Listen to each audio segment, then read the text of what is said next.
I want to welcome you to the Retro Rogues Live.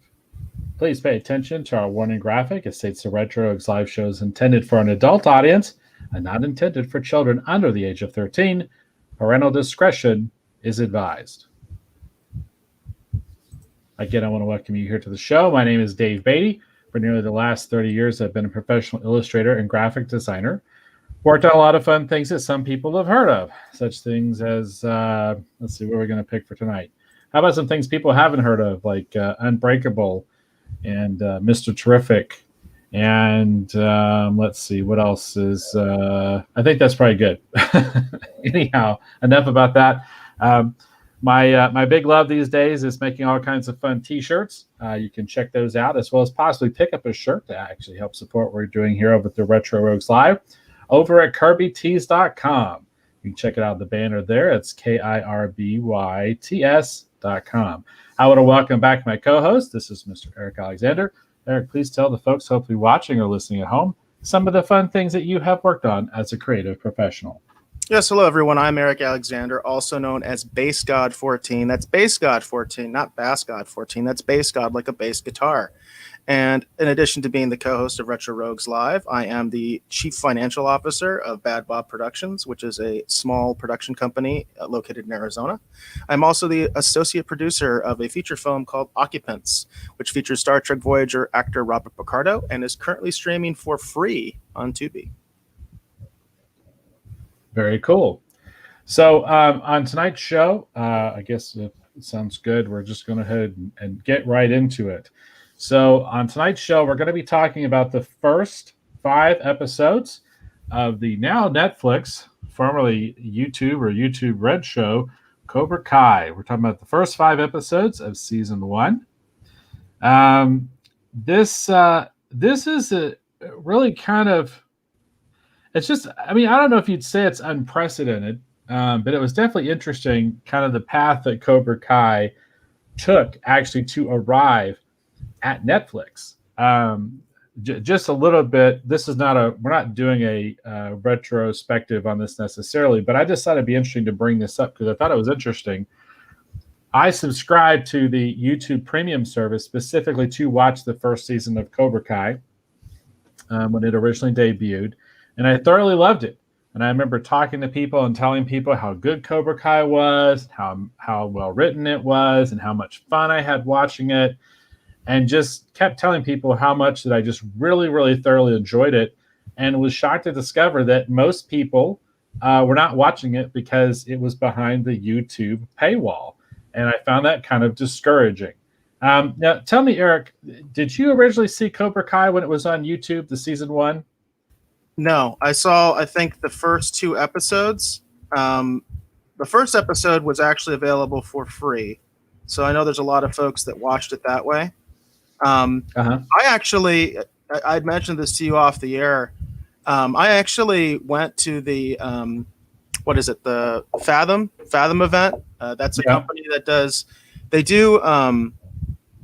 do special premieres of things that normally you're not going to see in the theater. So, for instance, they did something with the Deep Space Nine documentary, What You Leave Behind. I remember I actually took my daughters to see when Adam West actually returned to the role of Batman, and it was an animated straight to DVD movie, and we actually saw that in the theater. And they did one for Cobra Kai, and what they did was it was the first 2 episodes of Cobra Kai, along with the Karate Kid, which is going to be our retro segment tonight, obviously, for obvious reasons. So they showed both of those together. So they showed the new episodes of Cobra Kai, the first 2 episodes, and then they went ahead and showed the Karate Kid film. So that's initially how I saw Cobra Kai, actually, was in the theater. Interesting. Well, that's pretty cool. Like I said, I specifically subscribed to the YouTube Premium service just so I could watch Cobra Kai, and like I said, I thoroughly enjoyed it, and I just thought it was worth mentioning because I just think it's kind of cool now because I see lots of people discovering it, lots of people finding the show, lots of people enjoying and loving it. I've seen so many people post like on Twitter and even on Facebook going, why didn't I watch this show before? It's so good. Other people going, yeah, I don't know. I don't understand why I waited so long. It's very interesting to see different people's kind of reactions to Cobra Kai because weirdly enough, with it being on YouTube, even though we talked about the fact that YouTube, numbers wise, is probably one of the largest of the streaming services, if not the largest. And it's amazing how many people kind of sat on the sidelines when it came to Cobra Kai. And I understand why, because there wasn't enough content really on the YouTube premium service to get people to basically sign up for it. But I'm just very excited that it's now on Netflix and more people are able to access it, find it, discover it, and then hopefully watch it. So I'll give you a brief summary just off the top of my head. I think most people are, well, I think a lot of people are aware of the show and what it's about. But to make a long story short, basically Cobra Kai focuses on Johnny Lawrence, which of course was the bully from the original Karate Kid movie.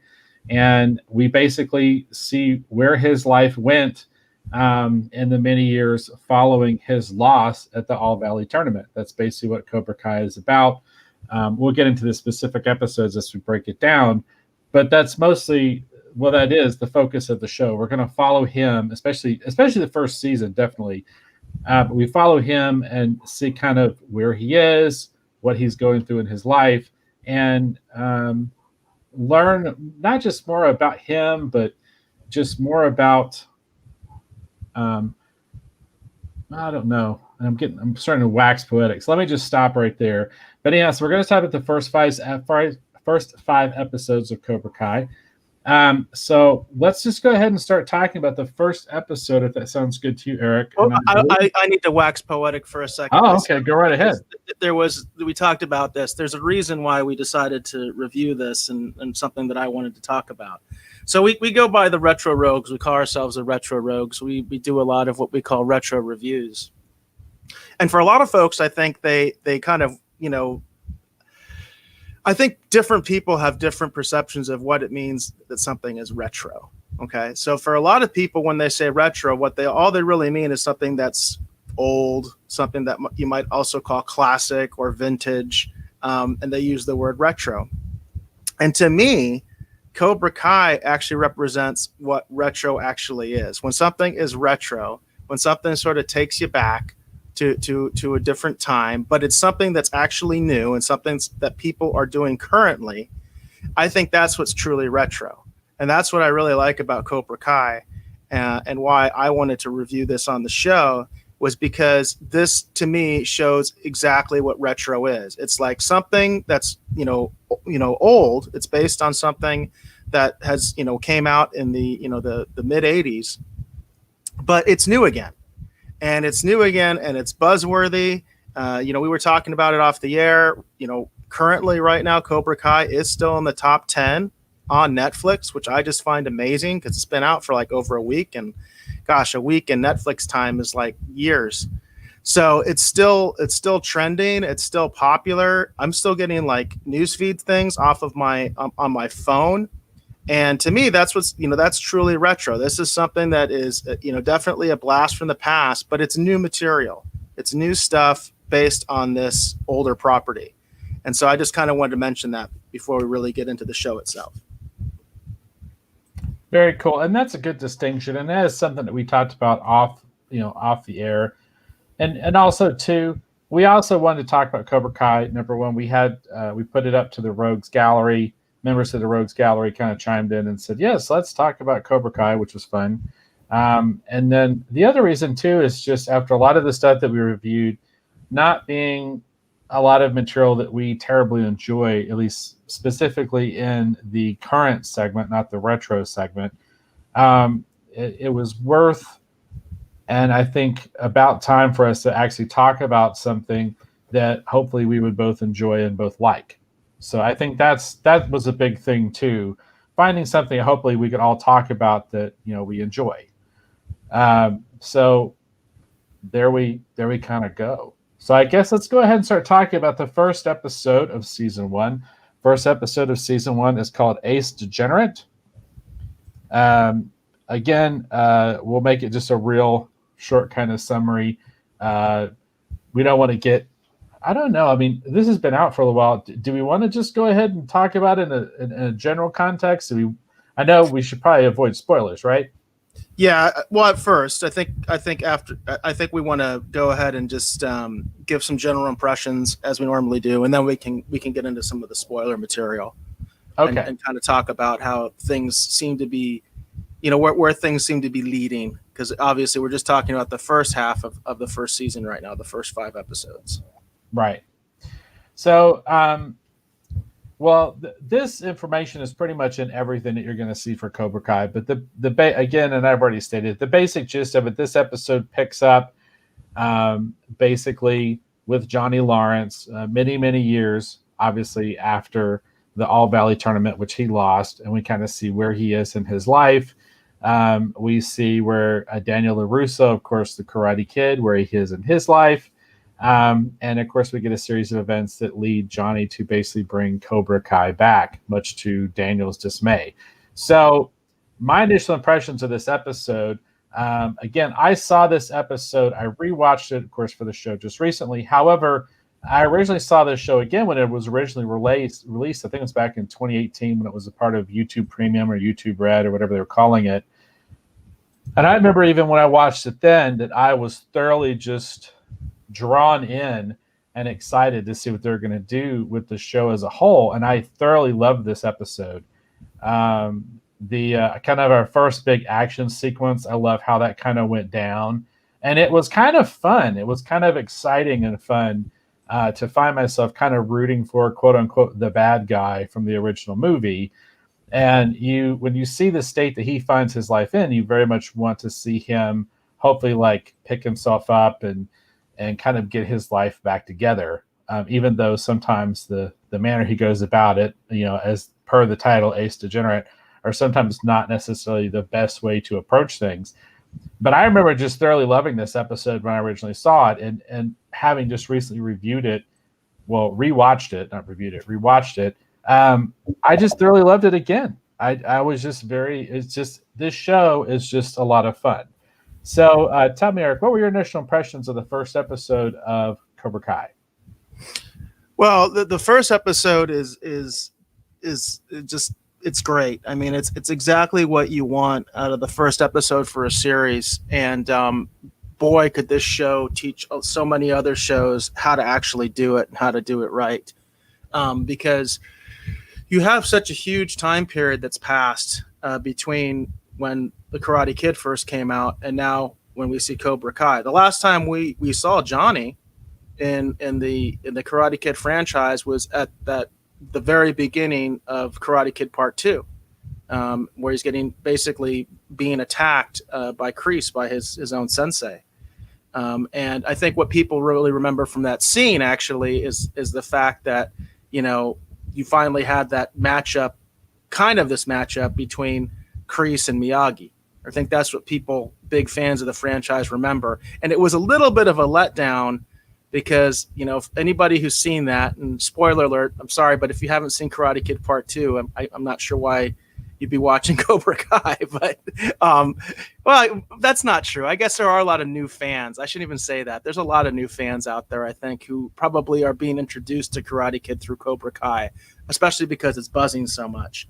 But spoiler alert, in terms of Karate Kid Part 2, the confrontation was a little bit of a letdown, but that's what I think people remember. And that's the last time we saw Johnny, it wasn't really about him. It was about Kreese and Miyagi, right? So right. That's the last time we saw him. And then the character kind of got thrown away. And so it's really neat to me that they take this character who, as you mentioned, was, basically the villain of the previous film. Although I would argue that Kreese is the real villain of the first movie. Johnny is a little bit of a pawn, and that's kind of what Cobra Kai, that's a direction Cobra Kai is definitely going in. But it's interesting to me that they took this character, brought him back, and really brought him to the forefront. But they do it in a way where it's not like, oh, well, we're just going to forget about Daniel and forget about his story and forget about what he went through. No, they actually do a very good job of sort of counterbalancing it. And there's a term out there that they use in Hollywood all the time, they use in writing all the time, which is, you flip the script, right? You flip the script, and it's overused like crazy, and it's used in contexts where it doesn't even really make any sense. Where it's like, yeah, you didn't flip the script, you just put a stupid gimmick in there, like you made the hero a girl instead of a guy. That's not flipping the script, folks. Flipping the script is you basically reverse the roles, but they do it in a way that's very like nuanced. It's really good writing, in my opinion, because they make Johnny, I don't think so much as they make him the hero as they make him sort of an anti-hero, and they don't really take anything away from Daniel and Daniel's struggle. The way that the script has actually been flipped is, if you remember from the original film, Johnny was supposed to be one of the sort of rich kids, popular kids at school, and Daniel was the sort of poor kid that was an outsider. Well, that's the way they flipped the script, is they just changed their economic circumstances, which I think is brilliant. So now Daniel is a successful businessman, and Johnny is what? I mean, I guess he's sort of like a handyman or something like that. He basically takes odd jobs and things like that. And I love the first scene, the first news scene, because what they do is, of course, they give us at the very beginning of the episode, they give us some alternate takes of the fight between Johnny and Daniel. And they actually, what they did was, that's not straight from the movie. They took alternate angles that were not used in the movie. Alternate angles that were not used, but were filmed at the time that the movie was made, to give it a little bit more of a Johnny perspective. In fact, I remember there's one of the alternate scenes you can see when Johnny gets hit by Daniel, and you see it more from Johnny's perspective, where you get to see him be like, ugh, like he just got hit, as opposed to the angle used in the film where you don't see it as much. You don't get to see you don't get to see it from Johnny's perspective, that he just got hit really good, And they do these alternate scenes from the original movie, from that climactic fight at the end, and then they show Johnny goes down, right? Because Johnny gets kicked in the face and he goes down. And then the very first scene we see of Johnny today is he's still laying down. He's still face down. Now he's face down in bed, but he's still face down. And I love that, because to me, that's just a classic example of visual storytelling, where you're like, he never got back up. All this time has passed. He never got back up off that mat. And you know exactly where you're at immediately. And that's kind of, again, too, like when you talk about, people that are fighters, of course, that, and you just alluded to that. There's that classic, the analogy, you got to get off the mat. You got to pick yourself up. You got to get back into the fight. And, and like you said, it is great visual storytelling, because we start there. And then as we see kind of Johnny kind of going through his day, we see that he kind of, in a sense, hasn't really gotten off the mat, that he still is in the same place. And then as the film moves, as the show moves forward, it is interesting how we learn more about Johnny's home life, which is something that we had never really learned anything about at all in the original Karate Kid. And we see kind of the circumstance that he sort of kind of finds himself in, which is also kind of an interesting kind of perspective, because it definitely seems like that he's, I don't know if it's fair to say he's walked away from that, but he definitely, I mean, well, in every sense of the word, he's made some unconventional and unusual choices. And then part of it, I think, is because he hasn't really recovered from, essentially what happened. And that kind of high school revenge reunion kind of idea, because a lot of people, well, not a lot of people, I know some people, they talk about it. There's been a lot of movies made about it, about the idea that the person goes back to the high school reunion and they see where everyone is, and right. The really popular jock, per star, they're still trapped in the glory days of way back when, and they haven't really done much with their life. It's kind of like they were a big deal in high school, but in real life, they're not a big deal at all. And it's interesting because we do get that sort of high school revenge narrative in a sense in this, in that we see that Johnny is, either totally deservedly so or not, because I think he did deserve obviously some of what he got, in my opinion. Um, we see that dynamic kind of play out, but it's in a kind of different context than what we normally would see. And it's interesting. It's a very interesting approach, and it's a very interesting take, in my opinion. So, well, it does go back to some things that were happening before this, because Cobra Kai hasn't occurred in a vacuum. Cobra Kai is happening because of the fact that so many fans have kept the Karate Kid franchise alive for so long in really kind of somewhat odd ways. I don't know, Dave, did you ever watch How I Met Your Mother? Do you ever watch that show? Are no, you familiar with it? I'm somewhat familiar with it, but I did not watch it. So on that show, Neil Patrick Harris has a character who is obsessed with the idea that Johnny is the real Karate Kid.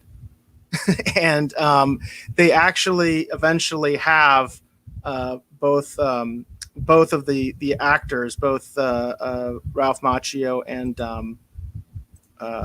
having William Zabka. William Zabka. They actually eventually appeared on the show as well. And it's a really funny thing, because the characters take that he has this whole elaborate argument about why Johnny is the Karate Kid and Daniel's not. And it's really funny. And then on top of that, there was this very viral YouTube video that I think that last I checked, I think it had millions of hits on it. And this was before Cobra Kai came out. And there was this guy that apparently independently, because he claims he did not watch How I Met Your Mother. In fact, he said he didn't find out about it until people started making comments and saying, "Hey, you ripped off How You Met Your Mother." He's like, "No, I came up with this on my own." There's this really great viral YouTube video where this guy breaks down why Johnny is kind of the hero of Karate Kid and why Daniel's a jerk. And like I said, it's got like millions of views on YouTube, and this was before Cobra Kai ever came out. So it's one of those things where, when something has been out long enough and people are still talking about it, they start, of course, having different interpretations on it, right? They start kind of, again, it goes back to that whole flipping the script. And people do that all the time in their heads. And then Hollywood sometimes will get a wind of that. And then they'll say, okay, so people are thinking this is kind of, there's getting some buzz on this idea.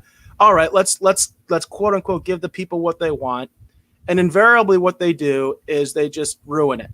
They just mess it all up.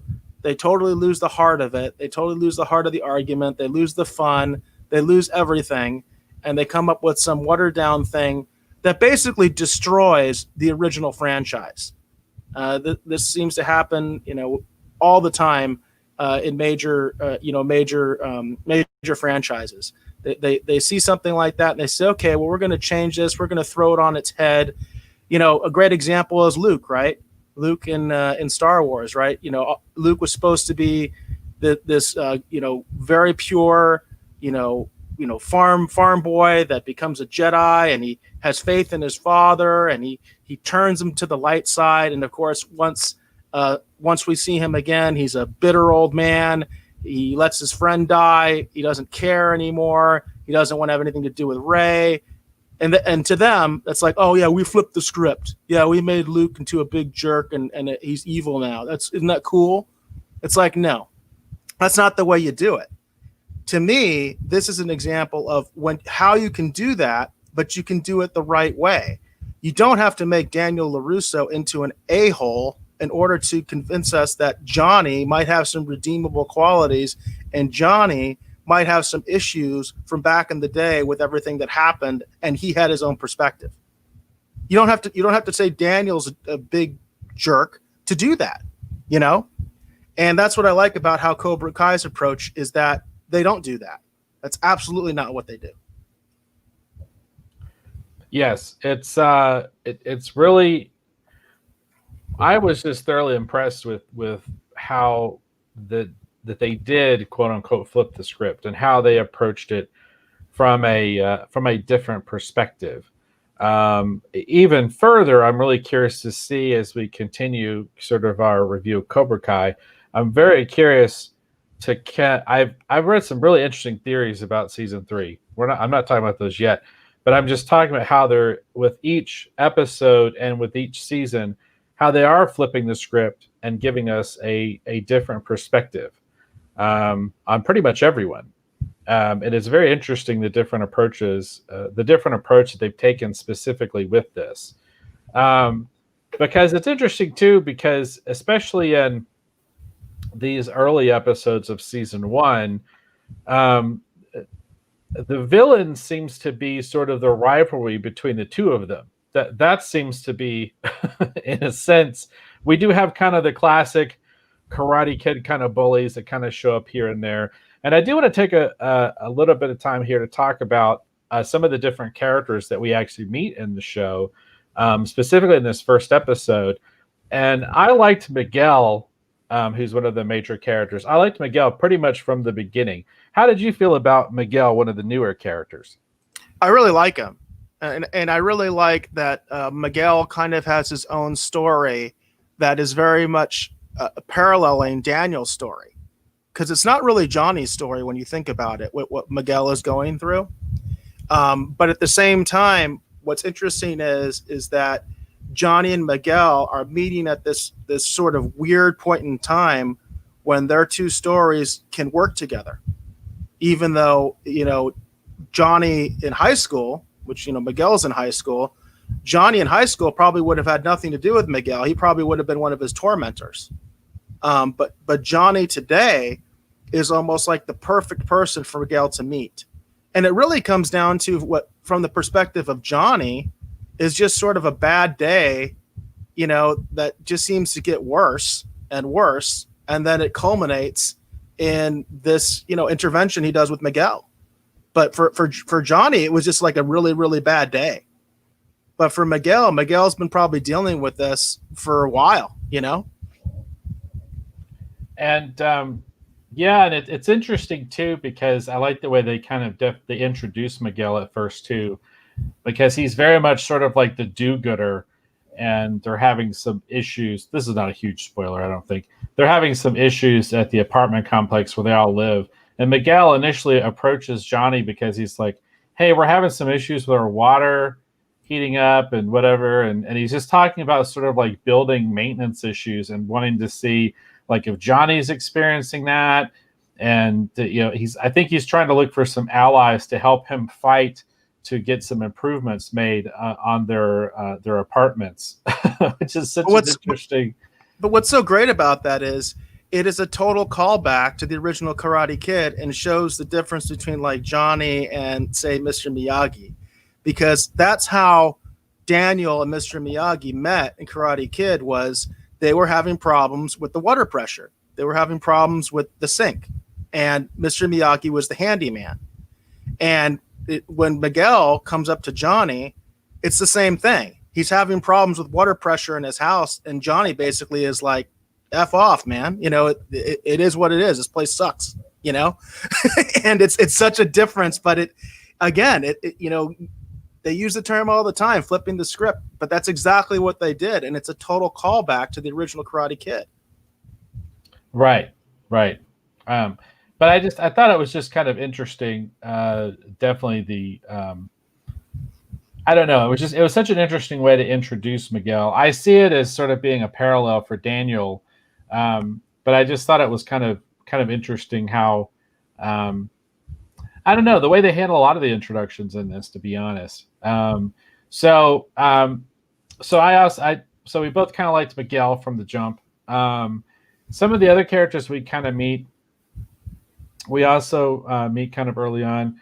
We meet Daniel's daughter, which is Samantha, which is interesting because we actually meet Daniel's whole family. We discover that obviously he has a wife, he has a son, and he also has a daughter. And it's interesting to see how much Daniel's life has changed from the last time that we saw him. And I felt like, and you tell me if this is wrong, or how you feel about it, Eric, because I did feel like that even with Daniel's life, I feel like they also took a different approach. One of my big complaints about the Karate Kid movies when I was growing up, and it's not a big complaint, it's a minor complaint, is I always thought it was weird how pretty much in every movie he kind of meets this new amazing person that could be the love of his life, and he almost dies fighting for them, and they're gone by the next movie, and here comes the next love interest. And as a kid, and even as I got older, that was something that always bothered me, especially how some of that is handled specifically in the third Karate Kid movie, where she isn't even really a love interest. She's just sort of just there. So how did you feel about that? I thought it was really kind of cool that when we meet Daniel at this point in the story, that he has found someone, he's married, he's got his family, and he seems like he's definitely got his life together. Because watching the Karate Kid movies growing up, I always wondered, like, is he ever going to really find someone, or is this just going to be his journey? Well, I always hated the beginning of Karate Kid Part 2 because minor spoiler alert there. Again, these are old movies, but I always hated the fact that that Elizabeth Shue was gone, and the way that they said it was that it was really pathetic. It was like she just ran off with some jock after everything they went through, at prom, I think too, because he was actually in his prom tuxedo, and she just left him, And wrecked his car too, apparently. Yeah, I mean, it's really effed up. And I remember being really upset about that because I had a big crush on Elizabeth Shue. Well, we can talk about that more when we actually do Karate Kid. And so I was really disappointed by that. And I thought that was dealt with very well. I think they probably should have just killed her off or something like that, because the way they did it, I did not like. And you're right. It's kind of interesting because with Daniel, a lot of his love interests in the films, they are treated a little bit kind of like a disposable quantity. And as you mentioned, Karate Kid 3 is really weird. Like I still don't quite understand what they were trying to do there. I guess they were trying to kind of be against the stereotype, right? So that the female lead was not a love interest. I think that's what they were trying to do. They were trying to be creative, and they just did something that just didn't work. Just didn't work. So, in my opinion, it didn't work. Whereas the Karate Kid works on every single level possible, as far as I'm concerned. And that's why I was so disappointed when that whole relationship was just thrown away. Incidentally, in this, it's not. In this, they still make reference to that. Johnny is still upset that Daniel took his girl, that's still something that's relevant to him after all these years. And Daniel, of course, as you mentioned, now he has his own family, and it's kind of an interesting family, to be honest. I'll be honest, especially getting up to episode 5, I'm not really liking his wife that much. I'm really not a big fan of hers. And what I found interesting too is with Sam, I think she's a very sympathetic character as we go on, but when we first see her, she is not. Our first introduction to her, I think, would make most people think, yeah, this is a little princess, this girl is not someone that, you would necessarily want to be friends with unless you're just kind of an a-hole, because what she does isn't cool, What her and her friends do is not cool. The way she treats her old friends is not cool. She is very much obsessed with popularity, with how people think of her, but the right people think of her. And it's all the kind of things, like me as a father, I would hate to see in my daughters. You know what I mean?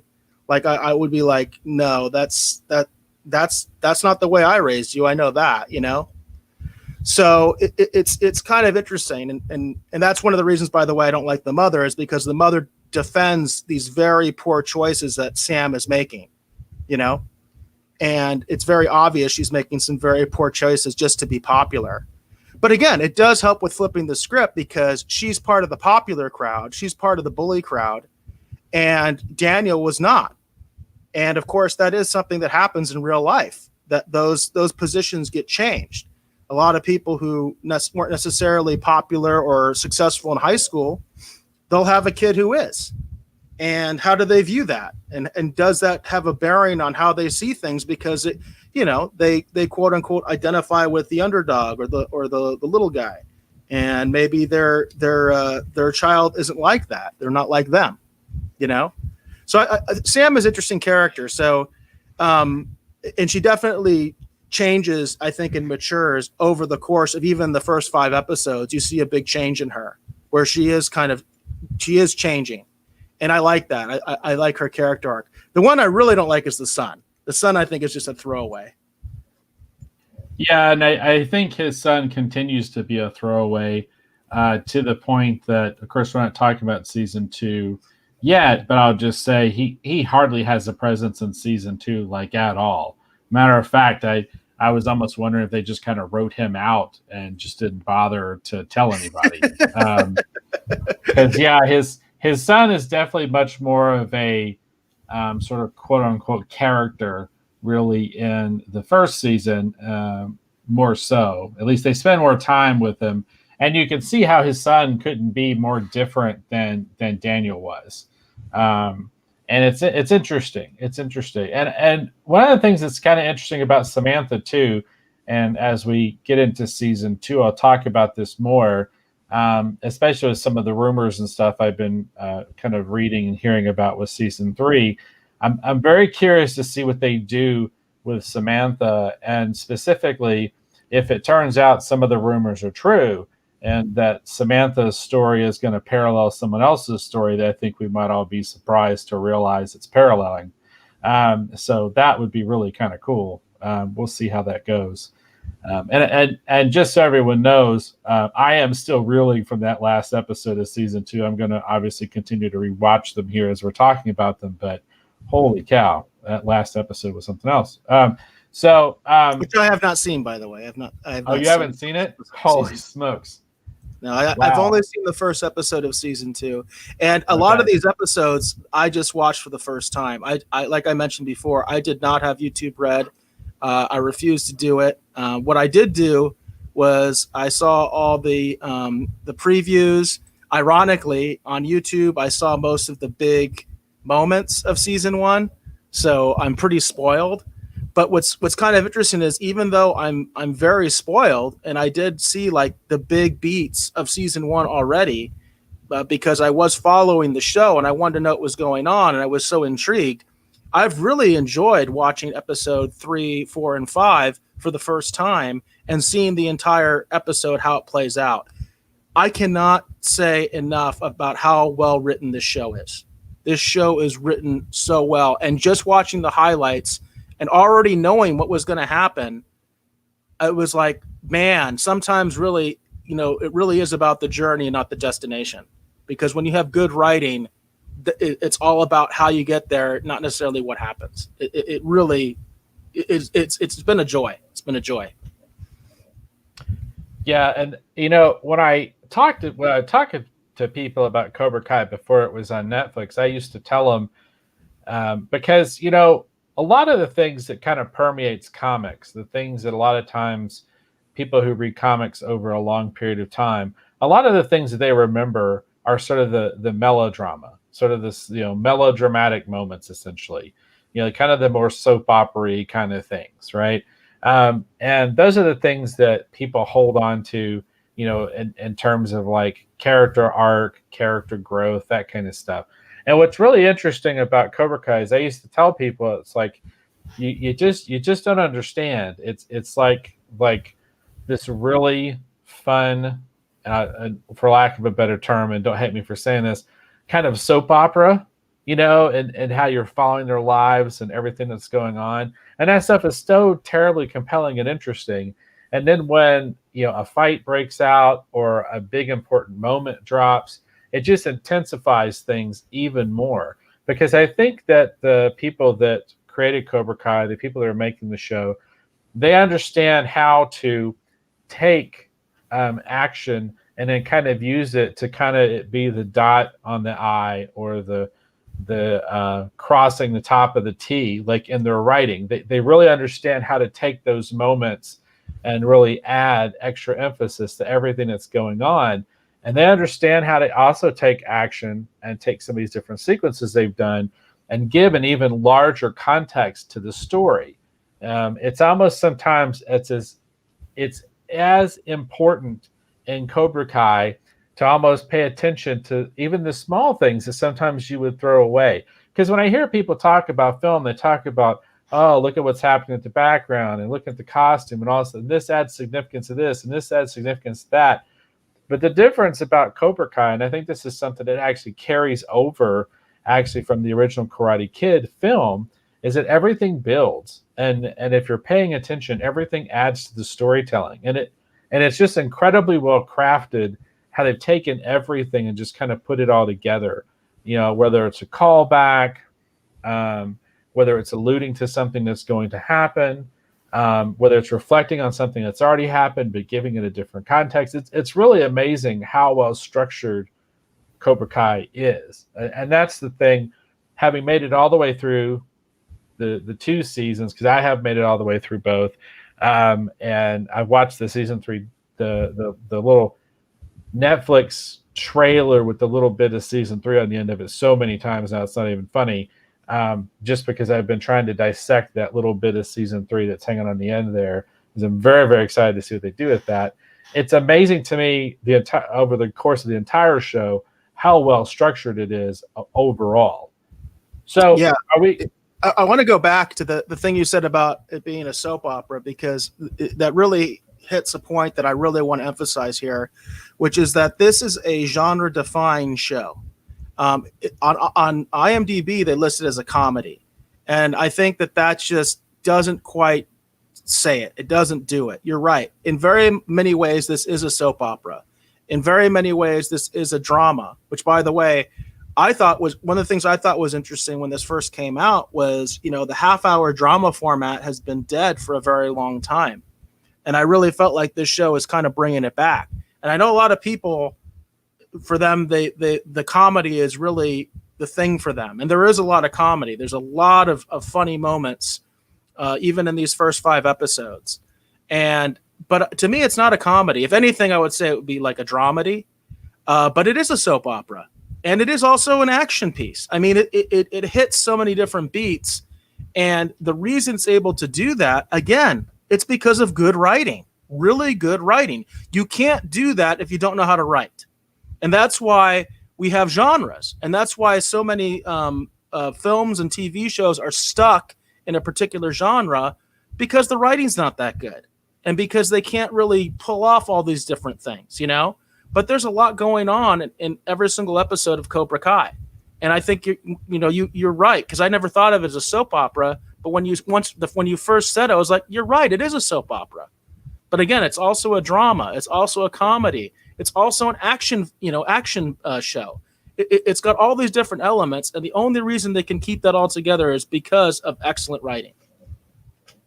And what's weird to me too, and I hadn't read that IMDb, but I'd heard that before, that the show is classified kind of as a comedy, and there's a lot of times with these classifications they give things that don't make any sense.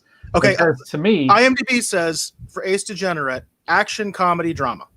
That's what it said. Action, comedy, drama. All right. For that first episode. So. Okay. All right. Okay.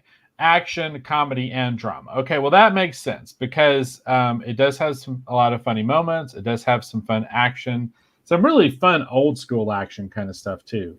The kind of stuff that really it's so at times for me overly rehearsed with so much wire fu and whatever that it doesn't. I feel like it. Well, no, I mean it feels like it's. We got to talk about that, because I love stuff that is grounded. I love when you can tell that someone's actually taken a little bit of a hit. And I love it when it just feels very visceral. And one of the things I like about Cobra Kai is the fact that when they do the martial arts stuff, it is very much sort of a throwback in the way that they used to do martial arts movies and TV shows. And that it does feel very grounded, and it does feel very real, because you know, one of the things with The Matrix back in the day, it's amazing we're talking about The Matrix as back in the day, but when the Matrix kind of hit, it was the first time that they'd really taken American actors to that extent and rigged them up and done the whole wire fu thing. And it's that stuff was fun, and it was interesting how that it kind of revolutionized what they were doing, with martial arts. To an extent, it kind of destroyed sort of the martial arts movie actor at the same time. And I feel like personally, I feel like it severely damaged like an entire genre of film that I know a lot of people really loved. I think the only thing that's managed to really, well, not really break through, but the only thing that's really stuck with me in all this time has been a lot of the stuff that Donnie Yen has been doing with the Ip Man series. But we're not here to talk about Ip Man. But one of the things that's really great is the way they handle the choreography in Cobra Kai, not just in this episode, but going all the way to the end of what they're doing with in season 2 as well, is that it feels very grounded to an extent, and it just feels very visceral. And there's just something really fun about that, that it's polished, but it's not overly polished. It's kind of flashy and fun, but you can tell it's someone actually doing it. There's not a ton of assist going on where that person couldn't maybe really do that. It either is a stunt person, or in some cases, it's the actual actor themselves doing it, which is really, really fun. So I am super, super impressed with William Zaba as far as his martial arts skills, and the way that he sells them, and the way that he does it, and the way that, like he says, in that first episode, when he's asked, what was that? Was that Taekwondo, or was that was that jujitsu? Because those are sort of the hot martial arts today, that everybody knows about. He's all like, nope, that was old school karate, And when that fight sequence, it's very much old school karate, And I am just so impressed with William Zaba, with the fact that I think he's definitely still got it. I mean, I think he got overshadowed a lot. His actual skill level got overshadowed a lot in The Karate Kid, because obviously, regardless of the arguments, The Karate Kid is a story about Daniel. It's not the story of Johnny. Cobra Kai is a story of Johnny. But you and I talked about that off the air. Like, you and I both have studied martial arts, you to a larger extent than me. And I was mentioning how I could never do that kick up thing. And William Zaba could do that. He does that in The Karate Kid, in the original movie. And, this guy's got skills. I mean, this guy absolutely has skills. And it kind of makes me a little bit sad for him that somebody didn't see this earlier, and he hasn't been in action movies for the last, 20, 30 years, because he's got skills. He's definitely got skills.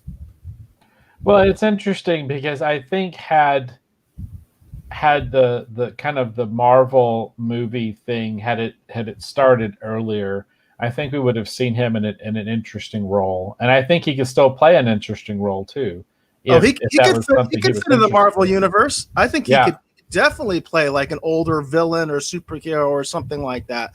He's very physical. I'm very impressed by the way he is in this show, because he's very physical. And I'll be honest, and I think I mentioned to you off the air, I'm not quite as impressed with Ralph Macchio. I think he's let his skills degenerate a little bit. But William Zaba, his skills are right up there, I think. Yeah, it's really impressive. And it's cool that he has, well, it's just, I'll be honest, I was just genuinely impressed that he was able to do everything he's still able to do. And again, the thing that's kind of cool about Cobra Kai is they move through the various episodes to these first 2 seasons. We definitely see him kind of pulling off more and more, and it's pretty impressive. I was genuinely impressed. And are we good to kind of talk about some spoilers with this first episode? Or? Specifics, absolutely. All right, cool. All right, so one of the first things I want to talk about is how much I love that basically, sir, our first big action set piece, not the recap from the original Karate Kid, but we see Johnny Lawrence. He's leaving he has sort of like an unfortunate sort of encounter with a convenience store clerk, and he's leaving there, and he's not having a very good day at all. And he goes out and he's just going to eat a piece of pizza, and he just wants to be left alone. By the way, doesn't that say so much about where Johnny's at? I mean, who really sits in the parking lot of a Circle K or a Quickie Mart and eats a pizza? And gets berated by a homeless lady at the same time. Yeah. So he's there, he's eating this pizza, he's having a really horrible day. And then we see Miguel, who we've actually seen several times up until this point. And Miguel is coming out of the convenience store, and he was trying to relate or connect with some fellow students that he knew from school. And he's kind of inadvertently ratted them out. And now they're not able to buy alcohol. They're all underage. They're trying to buy alcohol. And they're upset about what's happened. So they, of course, take it out on him. And then at one point, they actually throw him into Johnny's car. And one of the few things that Johnny's got going for him, even though the car's seen better days, is he does still have a pretty cool car, right? That's right. Yeah, that's right. So he immediately pops up and says, "Hey, watch the car." And of course, this sets off the bullies, and then the bullies decide that they're going to push this old man around. And one of my favorite parts about this is that he beats the ever living tar out of all of them. It is so much fun. That whole sequence, because they really think that, oh, you're just some old man. Oh, we're gonna pick on you. Now we're gonna bully you, and they don't realize that they're trying to bully, for me anyway, one of the people who wrote the book on being a bully. So Johnny, of course, unleashes on them. Of course, you could tell it's been a while since he's done some stuff, but he pretty much beats the holy tar out of him, and it's a lot. It's a very fun sequence, and I completely loved it. And what's really kind of the icing on the cake, just to make sure that we all understand where Johnny is in life, even though he's basically just done a heroic thing, as soon as the police show up, of course, they run over, they hit him with the pepper spray right in the eyes, and they knock him out cold. Just so we're like going, yay, Johnny, whoa, wait a minute. You know, you're kind of happy to see him kind of giving it back. And then, of course, here comes the man to whatever, you know, and it's the whole sequence is fun. Of course, the whole time Miguel's trying to say, no, wait, he was trying to help me. No, wait. Of course, you know, mistakes, whatever. But it's a fun sequence. I love that whole sequence. And it's fun to watch, watch Johnny kind of take it to these bullies, not realizing that they're trying to bully in my mind, one of the original bullies from when I was a kid. So how did you feel about that first action sequence? Oh, I love it. I mean, it's such a great scene. And again, I was just so impressed by William Zabka and the fact that he was able to pull it off the way that he did. And they have fun with it. You know what I mean? Like, he has the whole thing where, like, he basically, like, pulls a muscle or whatever while he's trying to do these high kicks and stuff like that, because obviously he hasn't done that in a while. But he's still got it. You know, he still knows the fundamentals. And he's a tough guy. You know, and I think it's kind of interesting because some people might not realize, I mean, this guy is in his 50s, you know? And so it's like, it's just a really, really cool scene. But it's also, whoops, sorry, I had a little technical glitch there. It also has some grounding in reality, in that, you know, basically what society would say, and we know exactly what society would say, like, oh, look, this grown man beat up these poor teenagers. And that's exactly where it goes. You know, he ends up in jail, you know, but to Johnny, he doesn't care about that. He just thought that these guys were trying to bully him, of all things. Like you said, they're trying to bully a bully, you know, and he wasn't going to stand for it. And these kids are a bunch of pieces of crap. You know what I mean? And absolutely deserve what they got, you know? And of course, society says, oh, we can't deal with it that way. You know, let's talk out our feelings and things like that. Meanwhile, these guys are going to keep victimizing Miguel, you know, for the rest of his life if you let them, you know. So I really like that scene. I think it's done really well, and it still has that little bit of grounding in reality, because at the end of that scene, he's not the hero. If anything, Johnny's life gets worse after that.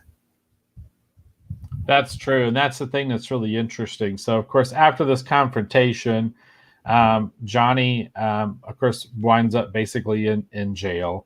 And then eventually he gets bailed out, and he makes his way back home. And this is one of the first times that we kind of get a sense of what Johnny's home life is like. We haven't really seen much of it at all. What his home life was like back in the day when the Karate Kid movie was happening. We don't see any of that. We don't see his father. We don't see his mother. We don't know what any of his home life situation is like at all. So he goes back home and he gets there, and there's this lady there, and there's this old man digging around in his refrigerator. And then we soon realize that the lady is basically the nurse for the older gentleman played by Ed Asner, who's digging around in the refrigerator. And that gentleman turns out to be essentially Johnny's stepfather. And over the course of this brief exchange that happens between them, we realize that apparently this gentleman had money. He met Johnny's mother and basically fell for her and wanted to be with her. And eventually they did get married. And the general impression is that it was basically for money, is the impression that we're kind of left with. And that he had promised that Ed Asner's character, whose name I can't remember, that he had basically promised Johnny's mother that he would look after Johnny. And obviously she has passed on. And he basically gives Johnny a check and is sort of like, this is the last time I'm bailing you out. You're on your own. And it's the first time that we get a sense that maybe Johnny's life wasn't what we always, I guess, in our mind, thought or assumed it might have been. So how did you feel about sort of these revelations of what Johnny's home life had probably been like during the events of the original Karate Kid film? What I really like is it doesn't contradict anything. That's what I really like, because there's not much to contradict. All we really know about Johnny was that he was a rich kid. That's really all we know. That he was on the right side of the tracks. Daniel was on the wrong side of the tracks. That's pretty much the only setup we get. We don't know whether his parents were affectionate to him. We know that he bought him a lot of stuff. And this in Cobra Kai, we kind of find out, why. It kind of makes sense that he had this rich stepfather who was probably trying to buy his affection and also the affection of his mother, who was good looking, which makes sense because Johnny's good looking. So it makes sense that he would have had a hot mom, that kind of a thing. And so it doesn't contradict anything. It just adds a new layer to him, and the fact that, yes, he did have kind of a blended family, that wasn't quite, it wasn't ideal. And of course, a lot of people have that situation. That's a very common thing these days. So, he had money, but he didn't necessarily have the guidance and affection that he probably needed. Very true. And it is such an interesting sort of a dynamic. And then the episode, and I found that really interesting. That's one of the things I want to highlight from this episode, because it's kind of the first sort of inklings that we get of what Johnny's home life might have been like. So, and then we kind of go forward a little bit, and then we have one of the big, like, super important moments that actually happens in the show. And basically, Johnny's having a hard time coming to grips with all of this. He gets drunk. He decides to go out and jump on his car after seeing a commercial on the television that really aggravates him and makes him mad. And it's Daniel advertising his successful car dealership. So Johnny goes out, jumps in his car. He's trying to go for a drive, but he's clearly drunk. He's driving around, and eventually he winds up basically at the site of, we see it from the exterior, basically the arena or whatever, where the All Valley tournament had been held. And this is one of the most powerful moments in this particular episode for me personally, because we see that moment that actually comes from Karate Kid 2, where Kreese is actually choking Johnny and basically telling him that he's a failure, that he's a loser. And we kind of see it as if Johnny is witnessing it anew outside of his body, seeing it kind of all play out. And that was a really powerful moment that really made me feel for Johnny in a pretty powerful way. What did you think actually watching that scene, Eric? No, I had the same reaction. It's like you can, I mean, there's no other way to say it. I mean, it was a messed up scene when I first saw it in Karate Kid Part 2, and it's a messed up scene now. The way that his sensei reacts to him getting second place. It's a pretty crazy thing, and you realize it would probably have an effect on Johnny throughout his life. It would be kind of like a trauma. And it's interesting too, because the scene before, we were given a little bit more context of what his home life had been like. And I remember the first time I watched this episode a couple of years ago, when it was on YouTube originally, I remember thinking to myself, it's like, wow, now that we get a sense for what his home life might have been like, then you kind of understand a little bit more the potential significance that Kreese might have fulfilled. Kreese, of course, being his original instructor from the original Karate Kid movies. And then you begin to think, it's like, wow, if Kreese really was sort of like a surrogate father figure for Johnny, and if his opinion of him really mattered to him in a very big way, how damaging that was to him. And we kind of get that reinforced. And as he's beginning to relive this moment, something really awful happens. And basically, Johnny's car is struck by another car.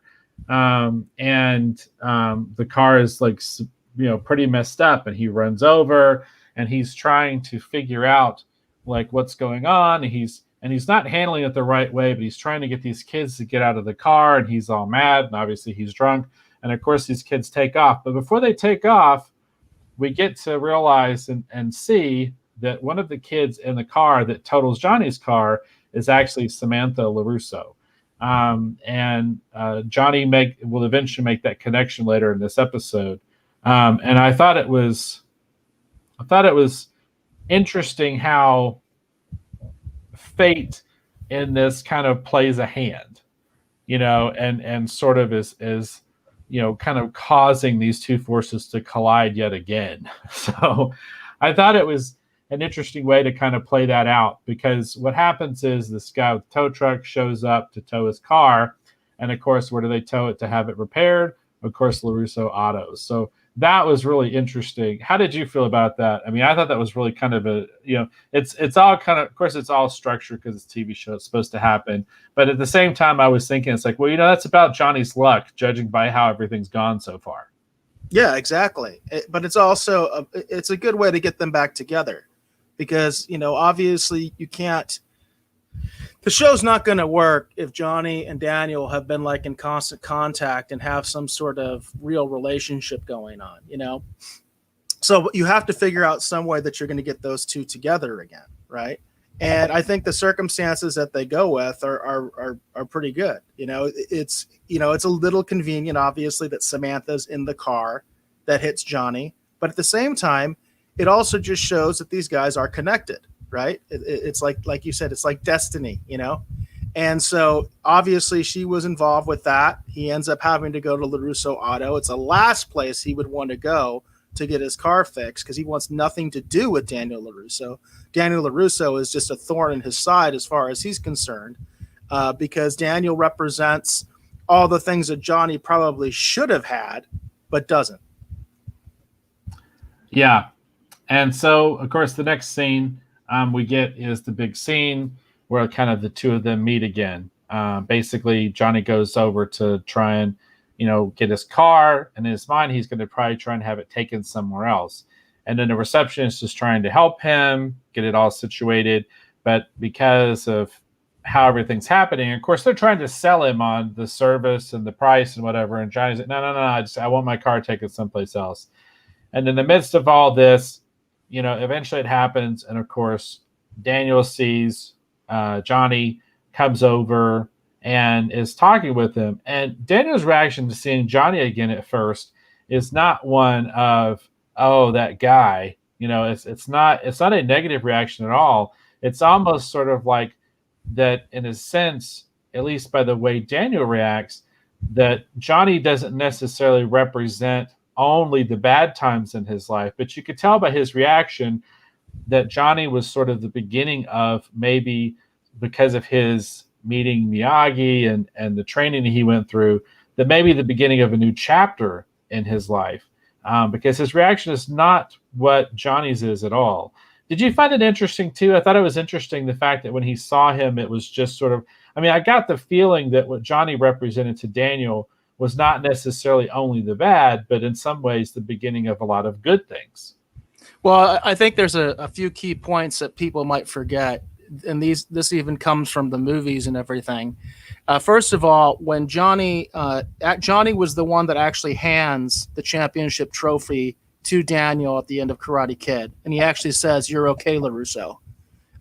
So that's one thing that people always seem to forget, that Johnny actually comes out to be kind of good at the end, and has basically says he respects Daniel. And then, of course, we talked about the infamous scene in Karate Kid Part 2, that's also featured in the first episode. Daniel witnessed what Kreese did to Johnny, and then this exchange that they have. Daniel even says specifically to Johnny, "Hey, I know that wasn't you. That was Kreese. Kreese was the one who kind of screwed you up. Cobra Kai was the thing that screwed you up. It wasn't you." And Daniel has moved on. And this gets in also to that sort of thing of sort of that stereotype of the sort of nerd or whatever that got picked on in high school but does really well in real life. They move on. That's the idea, right? They move on because now they're about their life today. Whereas sort of the Ed Bundy type, right? The person that had their glory days in high school, they don't move on. And that's who Johnny is, right? So I just wanted to make those points that people forget, that really by the end of Karate Kid part, the original Karate Kid, and certainly by the beginning of Karate Kid Part 2, Daniel doesn't really have any reason anymore to hate Johnny. In fact, he probably feels for him because he saw Kreese attack him in the parking lot. Yeah, it's just I remember when I first watched this, I was just kind of surprised at kind of Daniel's reaction to seeing Johnny, because that was my thought. It's like I understand everything that you're saying, but at the same point too, I do think in the back of his head, despite all the awful things that happened, they sometimes say that that challenge and adversity, that pressure, like for example, like a lump of coal doesn't become a diamond unless there's all this great pressure applied to it, and that pressure, of course, is what turns it into something even more magnificent. And I always had the feeling that with Daniel, specifically in that scene when I originally saw it, that I thought it was interesting that for Daniel, besides, again, because of those other scenes that you mentioned, him not necessarily blaming per se Johnny, but I thought it was interesting too, because I got the feeling that maybe all of that adversity was what led him to kind of where he is today. Those challenges, helped him to become the person that he is, and that maybe he wouldn't necessarily totally regard Johnny just as quote unquote the bad guy, right? And I always thought that was kind of an interesting way to kind of take that scene, because they could have played it out in a similar manner, but maybe Daniel wasn't as happy to see him per se. And I thought that was interesting. Well, there's also a certain amount of gloating that goes on, and that Daniel clearly knows that he's in a good position. He doesn't necessarily know where Johnny is, although once he sees what his car is, he probably gets an inkling right away that Johnny probably is not doing anywhere near as well as he is, because Daniel does gloat over him. He totally gloats over him, and he actually does make Johnny look kind of like a douchebag, talking about how he kicked him in the face. He rubs it into him a little bit.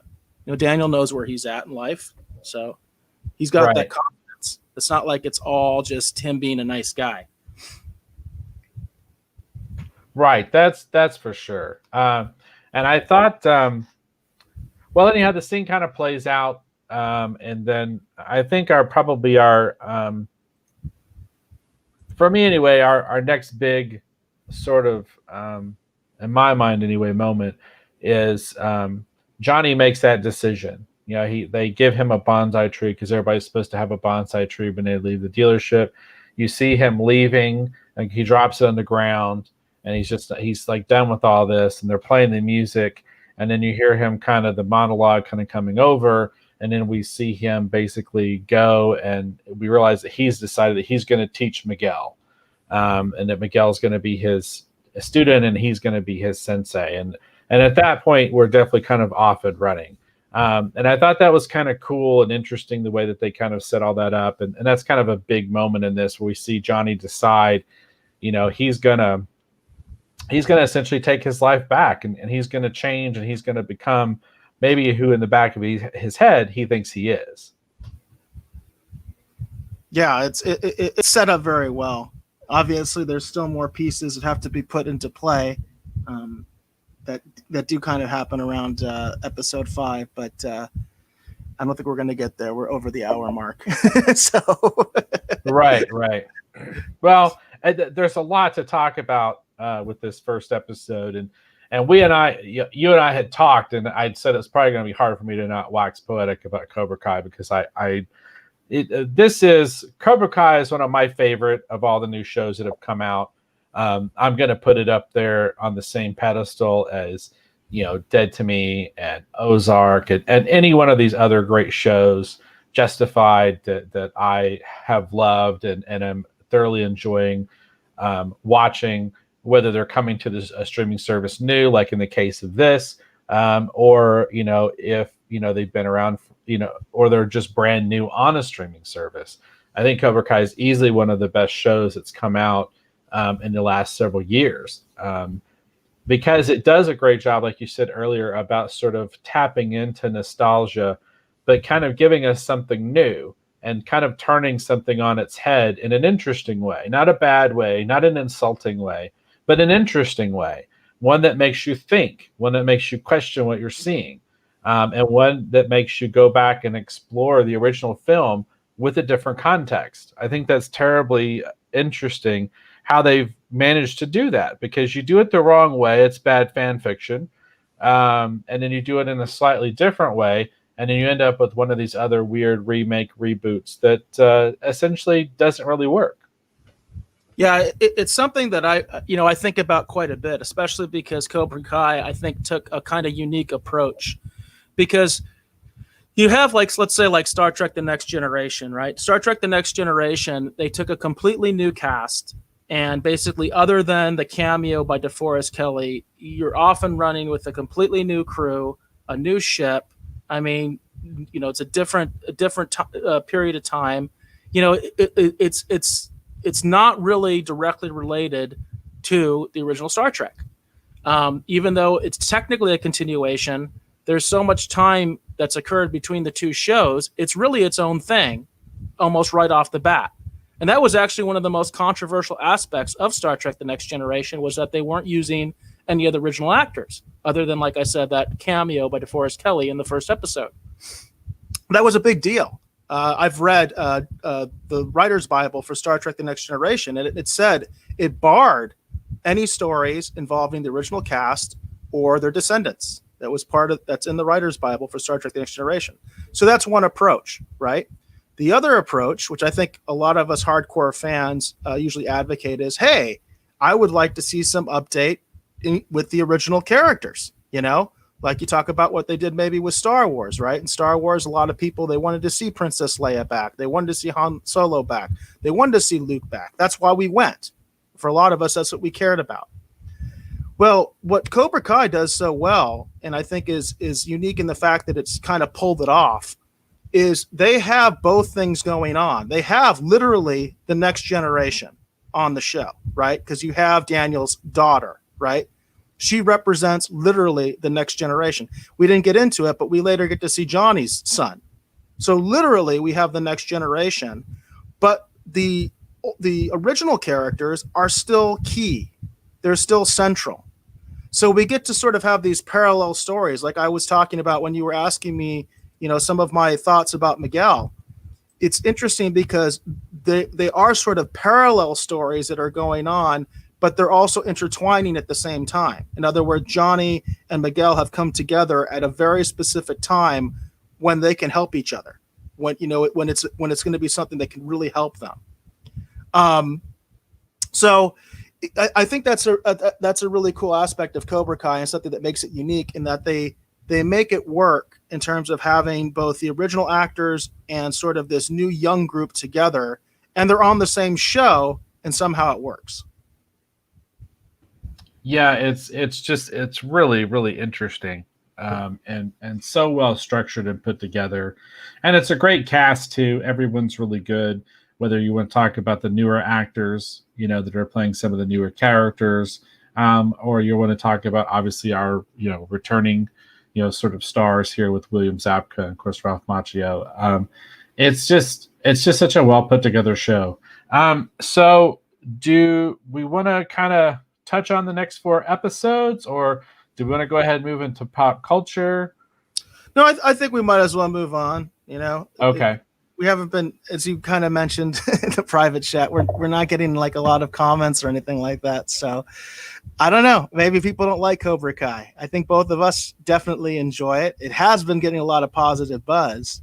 Yeah. But I think we should move on. I don't like to go beyond the hour mark very much on any topic anyway. So Right. Well, and I think this first episode it's interesting because it's so pivotal, and it sets up so much interesting kind of important things that it. I think, and like I said, it's going to be hard for me to not wax poetic too much as we're talking about this show, because I just, like I said, for me, this is easily one of the best of the new shows of the last several years. I think this is the only new show within the last few years that I actually like. Yeah. I'm trying to think of another. Oh, The Mandalorian. I do like The Mandalorian. Yeah. But otherwise, I can't think of too many new shows that I've actually had any real enjoyment of. And Cobra Kai has been a rare gift to me. And again, it's ironic because we were reviewing Star Trek Lower Decks, and I did have some excitement for that at first, and then the more I was hearing about it, the more I was like, "Oh, this is not going to be good." And then we actually started watching it, and I was like, "Wow, this really is not good." And it's just, to me, Cobra Kai is an example of taking things like nostalgia, taking things like Easter eggs. I mean, look at the picture we have here. Johnny's got the old Cobra Kai uniform on. He's got the headband on. I mean, he's rocking and rolling just like he was back in the 80s, And so you got the Easter egg, you got you got all that stuff, but they do it right. They do it respectfully. They do it in a way where the characters are interesting and it's still, it doesn't contradict anything from the film. We're going to be talking about the film later. Nothing in Cobra Kai contradicts anything in a film that was made how many years ago? You know what I mean? Yeah. It's like over 30 years ago, right? So it's like there's nothing in this that contradicts that. And that is so refreshing for me as someone that's always been a big fan of this franchise.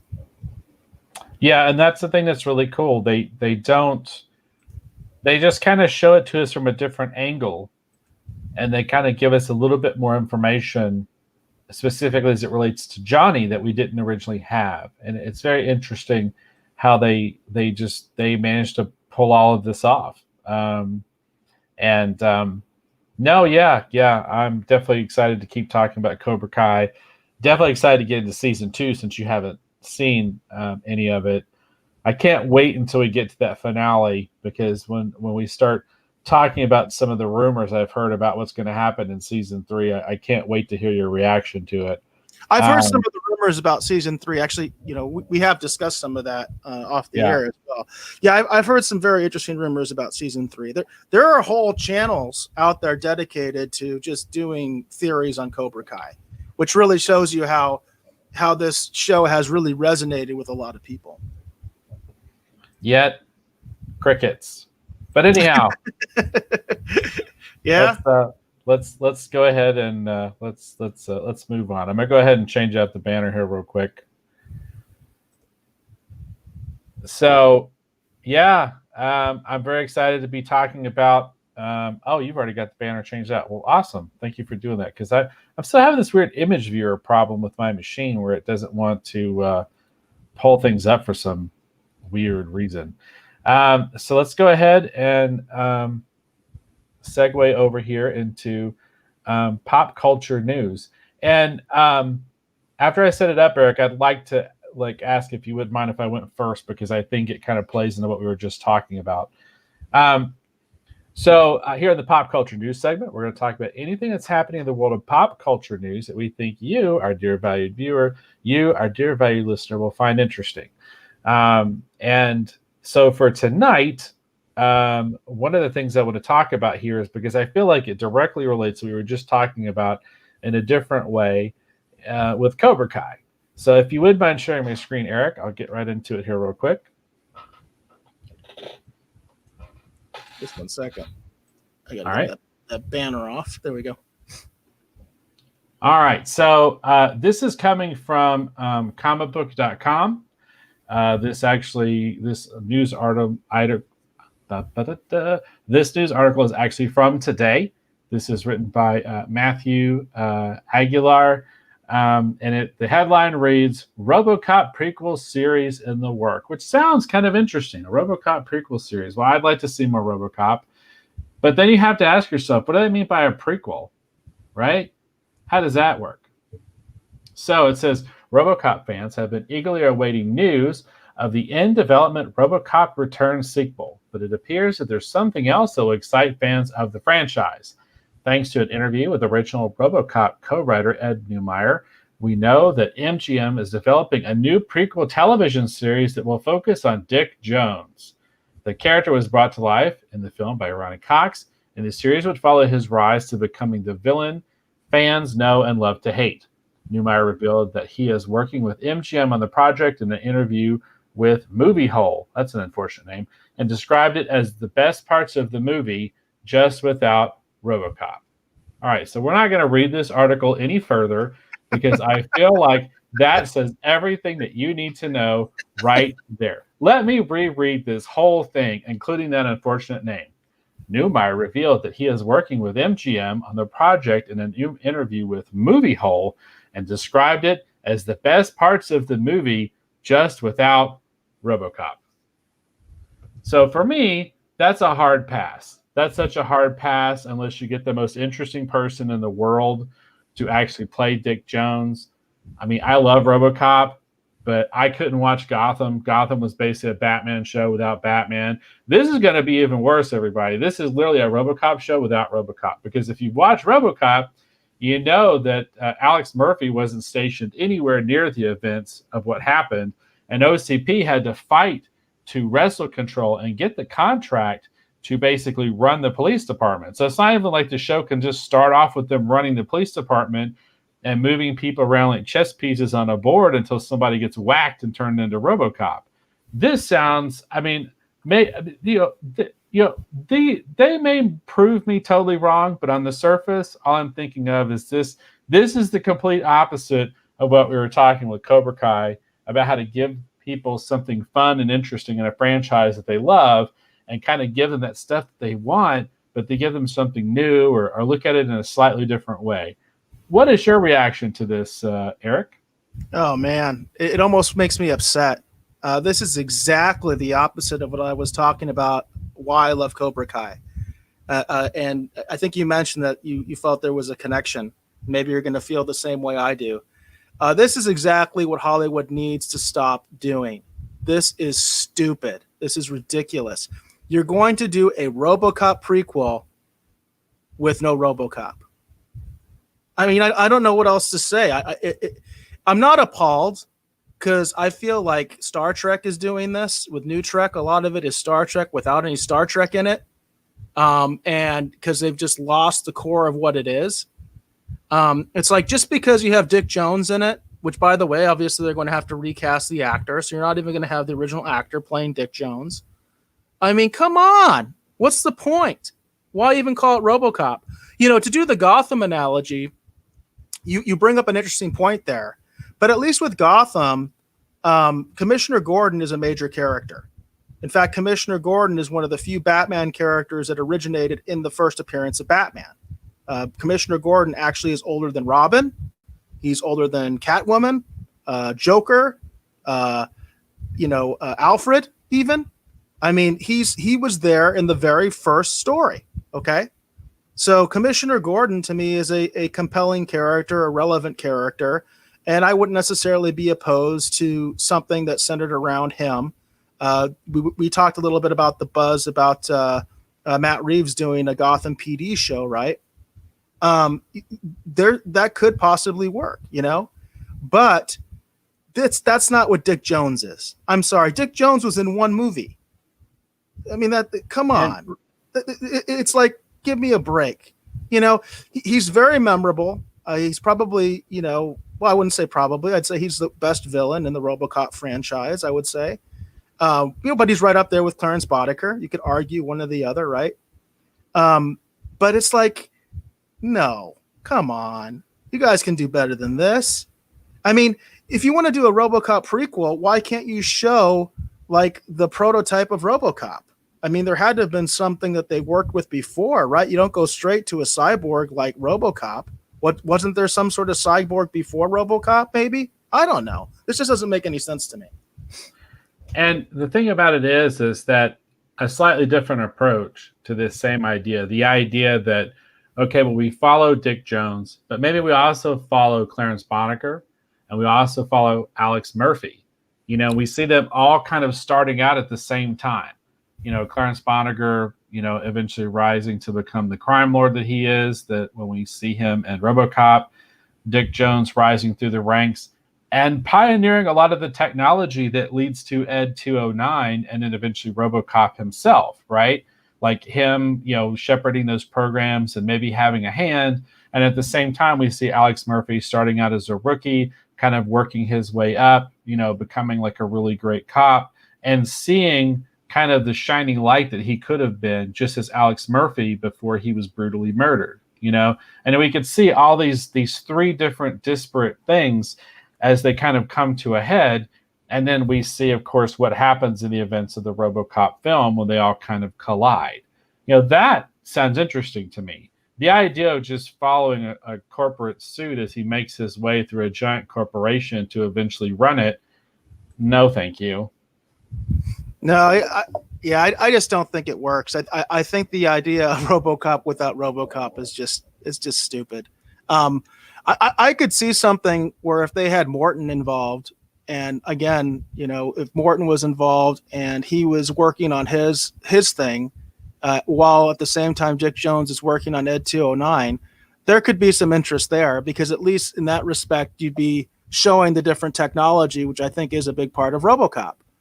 You could show these two different development paths. One guy going basically with sort of the autonomous drone, and the other guy wants to use like human tissue and have like, you know, human brains and stuff like that.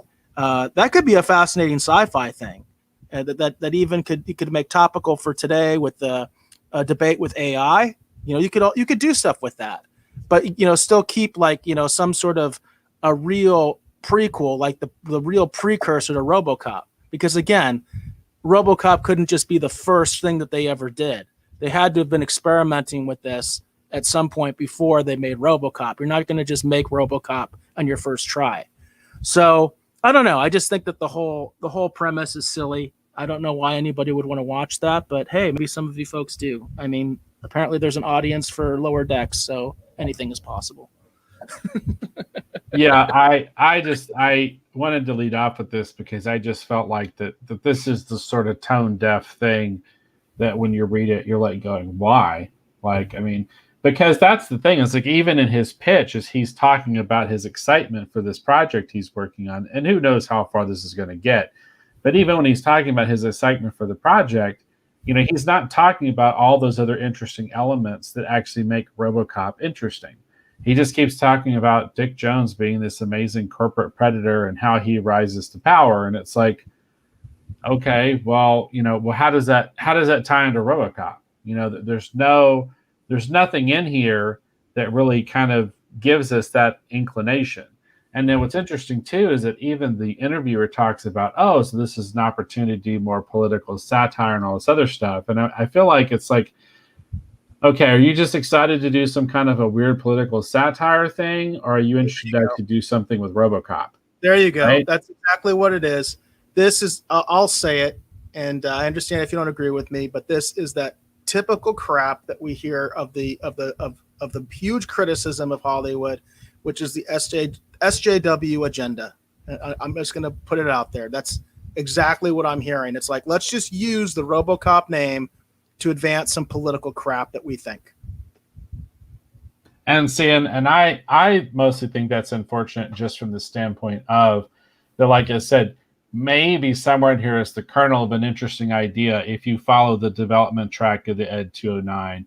If we see Murphy starting out as a beat cop and proving himself as a valuable member of the force, if we see Clarence Boddicker starting out and eventually, kind of learning the ropes and becoming the criminal that he eventually becomes. Like, if we're going to see the emergence of all these different characters, because that's the thing that actually enabled Gotham to even click with some people, is because it's not just it's like, well, we're going to follow Commissioner Gordon and Bullock, but it's like, oh, we're going to learn about how, the Penguin became the Penguin, and we're going to learn how the Riddler became the Riddler, and like it's all these other supporting characters that kind of help to make it work.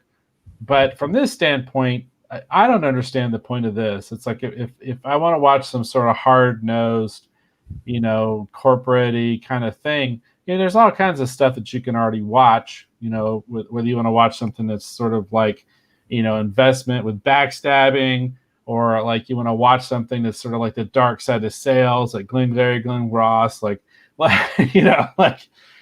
there's already stuff out there, and I can't see. And again, I could be wrong. Just my opinion. I just, on the surface, this sounds like a really horrible idea, and I just thought it would be interesting to kind of showcase this as an example of the kind of tone deaf thing that some people are developing in the wake of when you look at something that's successful like Cobra Kai, and where people are not still taking from a successful production, maybe sometimes the ideas and the lessons and the approach that you see other people applying to genre entertainment in order to truly, genuinely make it new and fresh while still connecting with the original fans. So there you go. That's that. I just thought this would be interesting to kind of hold up as sort of like a sort of the mirror universe example of the opposite approach. So Yeah, I wonder if this is actually going to happen too, because you hear these kind of pitches all the time, and of course, a site like comicbook.com. I mean, they're all over this kind of stuff, and that doesn't mean this is actually going to be made. So right. I'd be interested to see if this actually is actually made, if this actually happens. Well, and the only reason I thought it was worth pulling out and kind of showing as an example is because of how excited one of the co-creators of RoboCop was. And then when you hear what he's excited about, it's just sort of like, okay, I mean, it might make an interesting, sort of podcast drama, like audio drama, like there's other things that you could do with it, and you could make it interesting, and the really diehard fans might really, click into that, like, oh, that sounds really cool, and if you can make it work in an interesting way, well, there you go, but on the surface, this just doesn't sound like something that sounds too terribly compelling. I mean, it just, that's just my own personal opinion. So that was my first pop culture news story, because I just thought it'd be interesting to kind of showcase sort of the opposite philosophy of Cobra Kai in this particular news item. Yeah, I agree. It's definitely the opposite of Cobra Kai. Absolutely. So you're just, by the way, think about this. One thing that's really interesting to me is that Cobra Kai, they don't use the name Karate Kid. We always think of it as the Karate Kid franchise. Instead, they title their show Cobra Kai. And that helps show that it's something that's different, but still grounded in that Karate Kid universe, Whereas this is being touted as a RoboCop prequel, and RoboCop's not in it. Come on, whatever. Yeah, like I said, it just makes for an interesting sort of, and here is the opposite approach. Exactly. Exactly. So tell me, Eric, what do you have up for this, the first news item for you for this week's episode of the Pop Culture News? Have you seen the Dune trailer?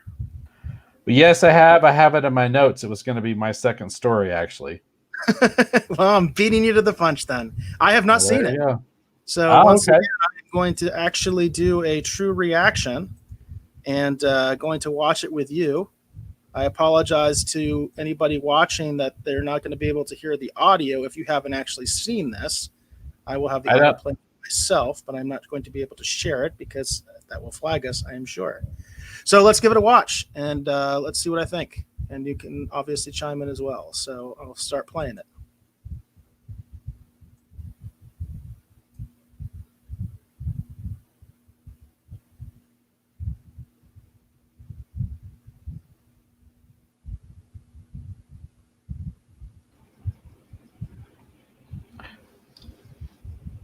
So for those people who haven't seen it before, this of course is shadowing. If you're familiar with Dune, of course, Paul Atreides having his visions before they leave Caladan for Arrakis. Here is the Reverend Mother. This is this classic scene from the David Lynch film. At least that's how I think of it, with the box, which is to test if you are an animal or a human. They're showing us sort of the technology where I think they're definitely trying to look at and echo the things from the, of course, Frank Herbert's original book. Is Josh Brolin playing Patrick Stewart's character? Yes. Okay. I think so. I think he is playing Gurney Halleck. Because that's what that reminded me of. So. Yeah. Yeah, that's exactly what that's supposed to be. Because the technology, as from Frank Herbert's book, is very different from a lot of the things that they did in, of course, the David Lynch film. I love the David Lynch film. This looks really interesting to me. The armor is pretty cool. Yeah. I'm digging the armor, the suits. I felt like the sort of military uniforms that they're wearing in some of these other scenes before, of course, we see the establishment of the Fremen. That was the stuff I wish was a little bit more ornate. I'm kind of missing some of those David Lynch flourishes that made it so radically sort of different and almost more like a fantasy than necessarily your typical science fiction production. But this still looks really good. Of course, they're showing us the ornithopters.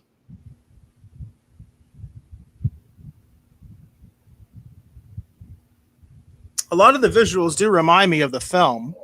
Yeah. But you can tell too, they're definitely trying to distance themselves, from the David Lynch film as well. But that's the thing, that David Lynch film is so visually iconic at times. You have to be careful how far you venture from that, or it doesn't feel like Dune anymore. It's so weird how that, at least in my mind anyway, how sort of synonymous that David Lynch film is with the books. I'm a huge fan of all the Dune books, by the way. I've read all of them multiple times. I'm a huge fan. And I love the David Lynch film, the 2-hour theatrical version, and of course the 4-hour long TV cut that has sort of like the concept art in it. So what did you think, Eric? I like the fact that I just see a lot of kind of what I appreciate being someone who has never read the books and am only familiar with the film. That a lot of the visual aspects of the film seem to be there, which is kind of makes me hopeful. But they also have some good updates, like some of the things that maybe didn't work. Like I mentioned, the armor. I think the armor looks pretty cool. Whereas, a lot of people criticize the force field thing and, different elements, which I imagine they'll do something like that in this too. But I don't know. To me, that stuff looked really cool, while at the same time they kept the heart of what I remember, because they do have these kind of like, I would call them sort of neo-fascist kind of uniforms, and then they also have the desert uniforms that I remember. That stuff looks very much like how I remember in the film. So that stuff I think is interesting. I like that. I like the fact that they're not ignoring that whole aesthetic, which I'm sure a lot of that was inspired by the book directly, and yes, cover art and things like that. But I like that. That you obviously don't get a lot of meat. This is pretty much like a teaser trailer, but the visual elements to me seem to work, and I'm hoping that it's going to all come together. That it'll end up being a fun, cool film. Well, Denis Villeneuve is a talented filmmaker. The Arrival left me a little cold. It's an interesting science fiction film, but at times it was so slow paced and so quiet that it literally was hard it was hard to keep my attention. But there was just something about Arrival that, while I can appreciate what he was doing, it did kind of follow flat with me. But I did enjoy his Blade Runner movie quite a bit. And I actually own that film. And I thought it was an interesting addition to sort of like the Blade Runner mythos. and in context of obviously we're talking about, of course, the Ridley Scott film. So I can see the talent, and I'm very, and like I said, I really love visually what he did with the new Blade Runner film. So I'm very excited to see what he does actually with Dune. And I think these visuals are incredibly well crafted. There's definitely a very clear vision for what he's wanting to do and how he's wanting to see it. And it does look really good and interesting to me. My only, again, and it's such a stupid criticism, is that I personally am just missing some of the sort of the flair and the flourishes that David Lynch kind of brought to his original film that he had made. There's some interesting little things there that still I find terribly, terribly visually, if nothing else, interesting, while sometimes they are a deviation, obviously, from Frank Herbert's original book. So, but I do think it'll be good. I think it looks really, really interesting. And like I said, it was something I wanted to actually have as my second news story, actually, for pop culture. So, no, yeah, I'm pretty excited about it. I think it's going to be pretty cool. Do you have something else for pop culture this week? Let's see here. I think I had one more pop culture item here. Oh, yes, I did. This is kind of fun.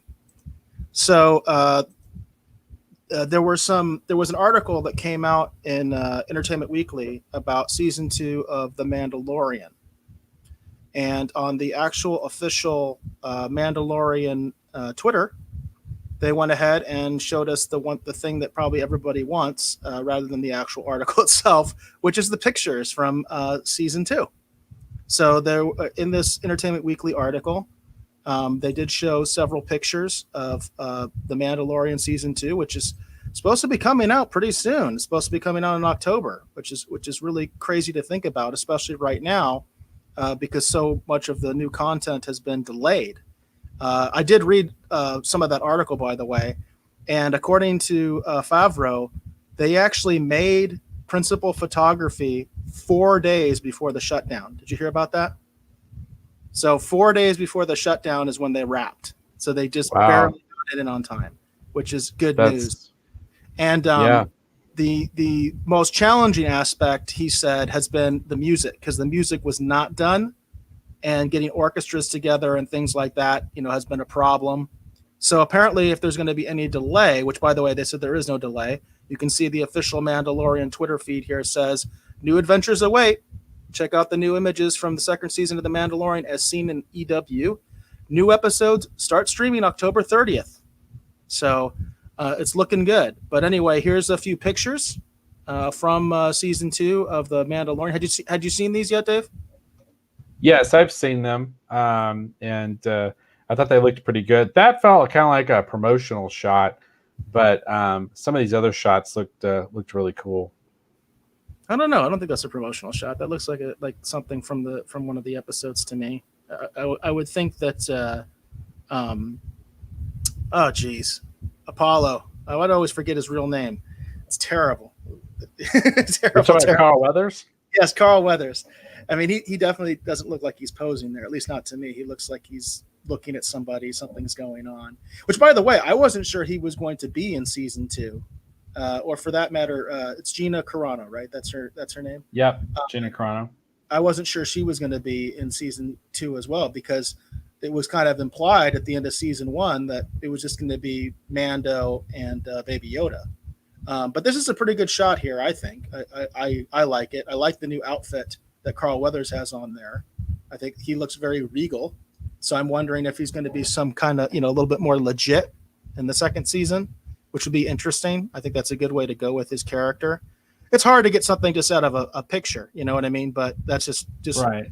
He definitely looks very regal in that picture. He looks like he's somebody, and he doesn't look like a kingpin or something like that. He looks more like a senator or something like that to me. He looks more legit.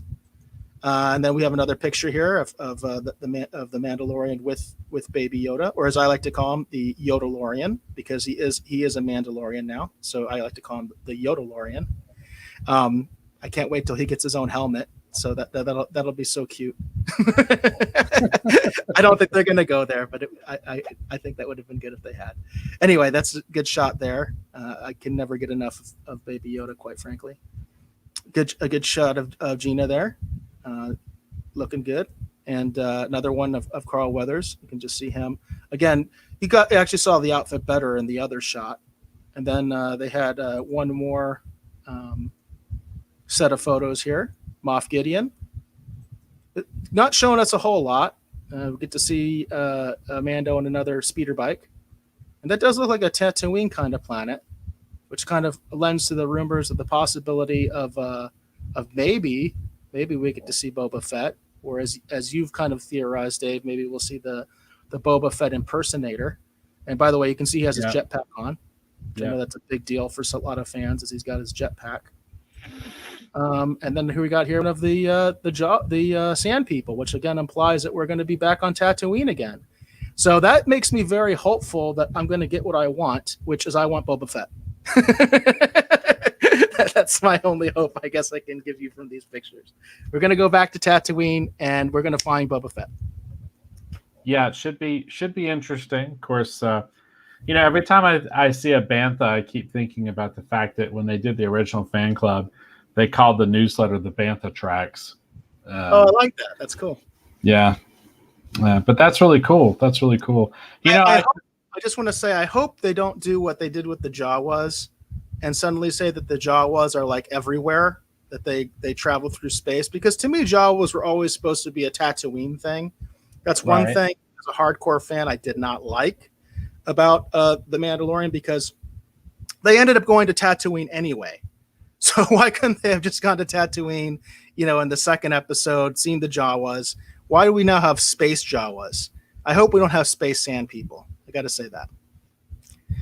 Well, space sound people sounds like that's more connected to Dune. There you go. There you go. Anyhow, that sounded funnier in my head. You can tell this is more of an action dramedy than a comedy when I'm hosting. So, when The Mandalorian comes back, I'll have to do this. I actually still have, because I kept it since I was a kid, I still have my original letter that made me a member of the original Star Wars fan club, and I still have my original ID card still from when I was really little. Oh, wow. I'll have to pull that out and show that on the show and talk about that. And because I think I still have a copy of the Bantha Tracks, no less. I think in my my scrapbook of stuff I kept from when I was a kid. So, yeah, cool, very cool, very excited for the next season of Mandalorian, and I'm really excited to see what they do with it. I'm pretty jazzed. We're getting Timothy Olyphant in the show. Big Timothy Olyphant fan. He's been good at everything I've seen him in, but obviously Justified. I keep screaming about how great Justified is. I love Justified. So very excited to see him play any kind of character, let alone some of the rumors of what we heard the character is that he's actually going to be playing in The Mandalorian. Sounds really exciting. So yes, that was the Boba Fett impersonator rumor, right?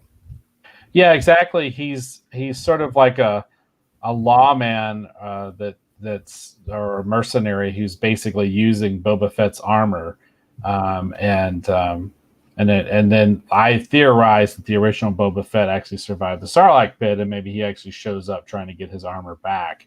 So it'd be interesting to see how that all unfolds. Yeah, it would be interesting, and of course that could also be a red herring. So we'll see if that's the case or not. A lot of people have speculated that that scene. I think it was. Gosh, I want to say it was like episode 4 or 5, the one where they do go back to Tatooine. That the jangle we hear and the mysterious person that comes up on that assassin that was killed on Tatooine. A lot of people think that was Boba Fett, but of course another possibility could be that is that Boba Fett impersonator character as well. So hopefully in season 2 we'll find out the significance of that scene, because we did not get any payoff for that scene in the first season. Yeah, it would definitely be interesting to see kind of what they have in store for The Mandalorian season 2. So with that, I'm I'm done, at least on my end, with my pop culture stuff because it kind of covered Dune. Do we want to go ahead and segue over to the streaming wars? Yeah, that sounds good. We can do some streaming wars. All right, very cool. Well, there you go. Look at you. You're so fast in the banner. I don't need to do it anymore. All right, cool. All right, so we'll set this up, and then we'll get into the streaming wars here. So here on the streaming wars segment, we're talking about anything that's happening on the latest issue of Field and Stream. I mean, hold on, wait a second. Anything that's happening in the world of live streaming video, we got to throw those Bass Guide connections away. We got to stop talking about fishing. Sorry about that. Anyhow, we're talking about all those amazing stream services that some of us love or some of us love to hate. Whether we're talking about Netflix, as we've already been talking about this evening, in relation to Cobra Kai, or we're talking about some of those other things we don't talk about anymore, like the Peacock or HBO Max or any of the others, or Apple TV, or anyhow, you get the idea. Anything interesting we think you, our dear valued viewer, our dear valued listener, would find interesting or worth discussion that's happening in the world of those streaming wars. So tell me, Eric, I do have a couple stories actually for tonight's episode for streaming wars, but what do you have up first? Okay, this one I didn't get to look a whole lot on, but I felt this was like a no-brainer that we had to talk about because it's a big deal. So this is actually from TechCrunch, and this is about the response of Mulan, because Mulan was a very big thing in the streaming wars. And I'm telling you, folks, if this model works, it's going to be repeated. This will not be a one-time deal. If this works and this is deemed a success, Disney's going to keep doing this, and you're probably going to see like added premium content to all the big players in the streaming wars. I'm just telling you that's what's going to happen. Whether you're like that or you don't like that, I personally don't like that because I don't want to pay more money on top of what I'm already paying. And I have the Disney Plus bundle. So I get Disney Plus, ESPN Plus, and Hulu. I do the bundle thing because I felt that was the best value. Anyway, according to TechCrunch, Mulan drove Disney Plus app downloads up 68% week over week, but didn't beat Hamilton. I think that's very interesting. So basically, what TechCrunch is doing is they're looking at the app downloads because Disney's not going to give us their numbers, right? Disney is not going to tell us how many people downloaded Mulan. They're just not going to do it. So you have to figure out, well, you have to look at other measures, other metrics to figure out how well did Mulan do. So the good news for Disney, I guess, is that it did drive up their traffic. It did drive up downloads. This article goes on. It says Disney's live-action remake of Mulan skipped theaters to instead stream on Disney Plus over the weekend for the added fee of $30. That, by the way, is why I'm not supporting this. But that's what they did. According to early data, the launch helped grow Disney Plus mobile installs by 68% compared with 1 week prior. Consumer spending in the app also grew by 193% during the same time. Good deal, right? Good deal. Good for Disney. This data comes from App Store intelligence firm Sensor Tower, which also noted that Mulan did not deliver quite a big bump in downloads as Disney's release of Hamilton did. That's pretty interesting, I would say.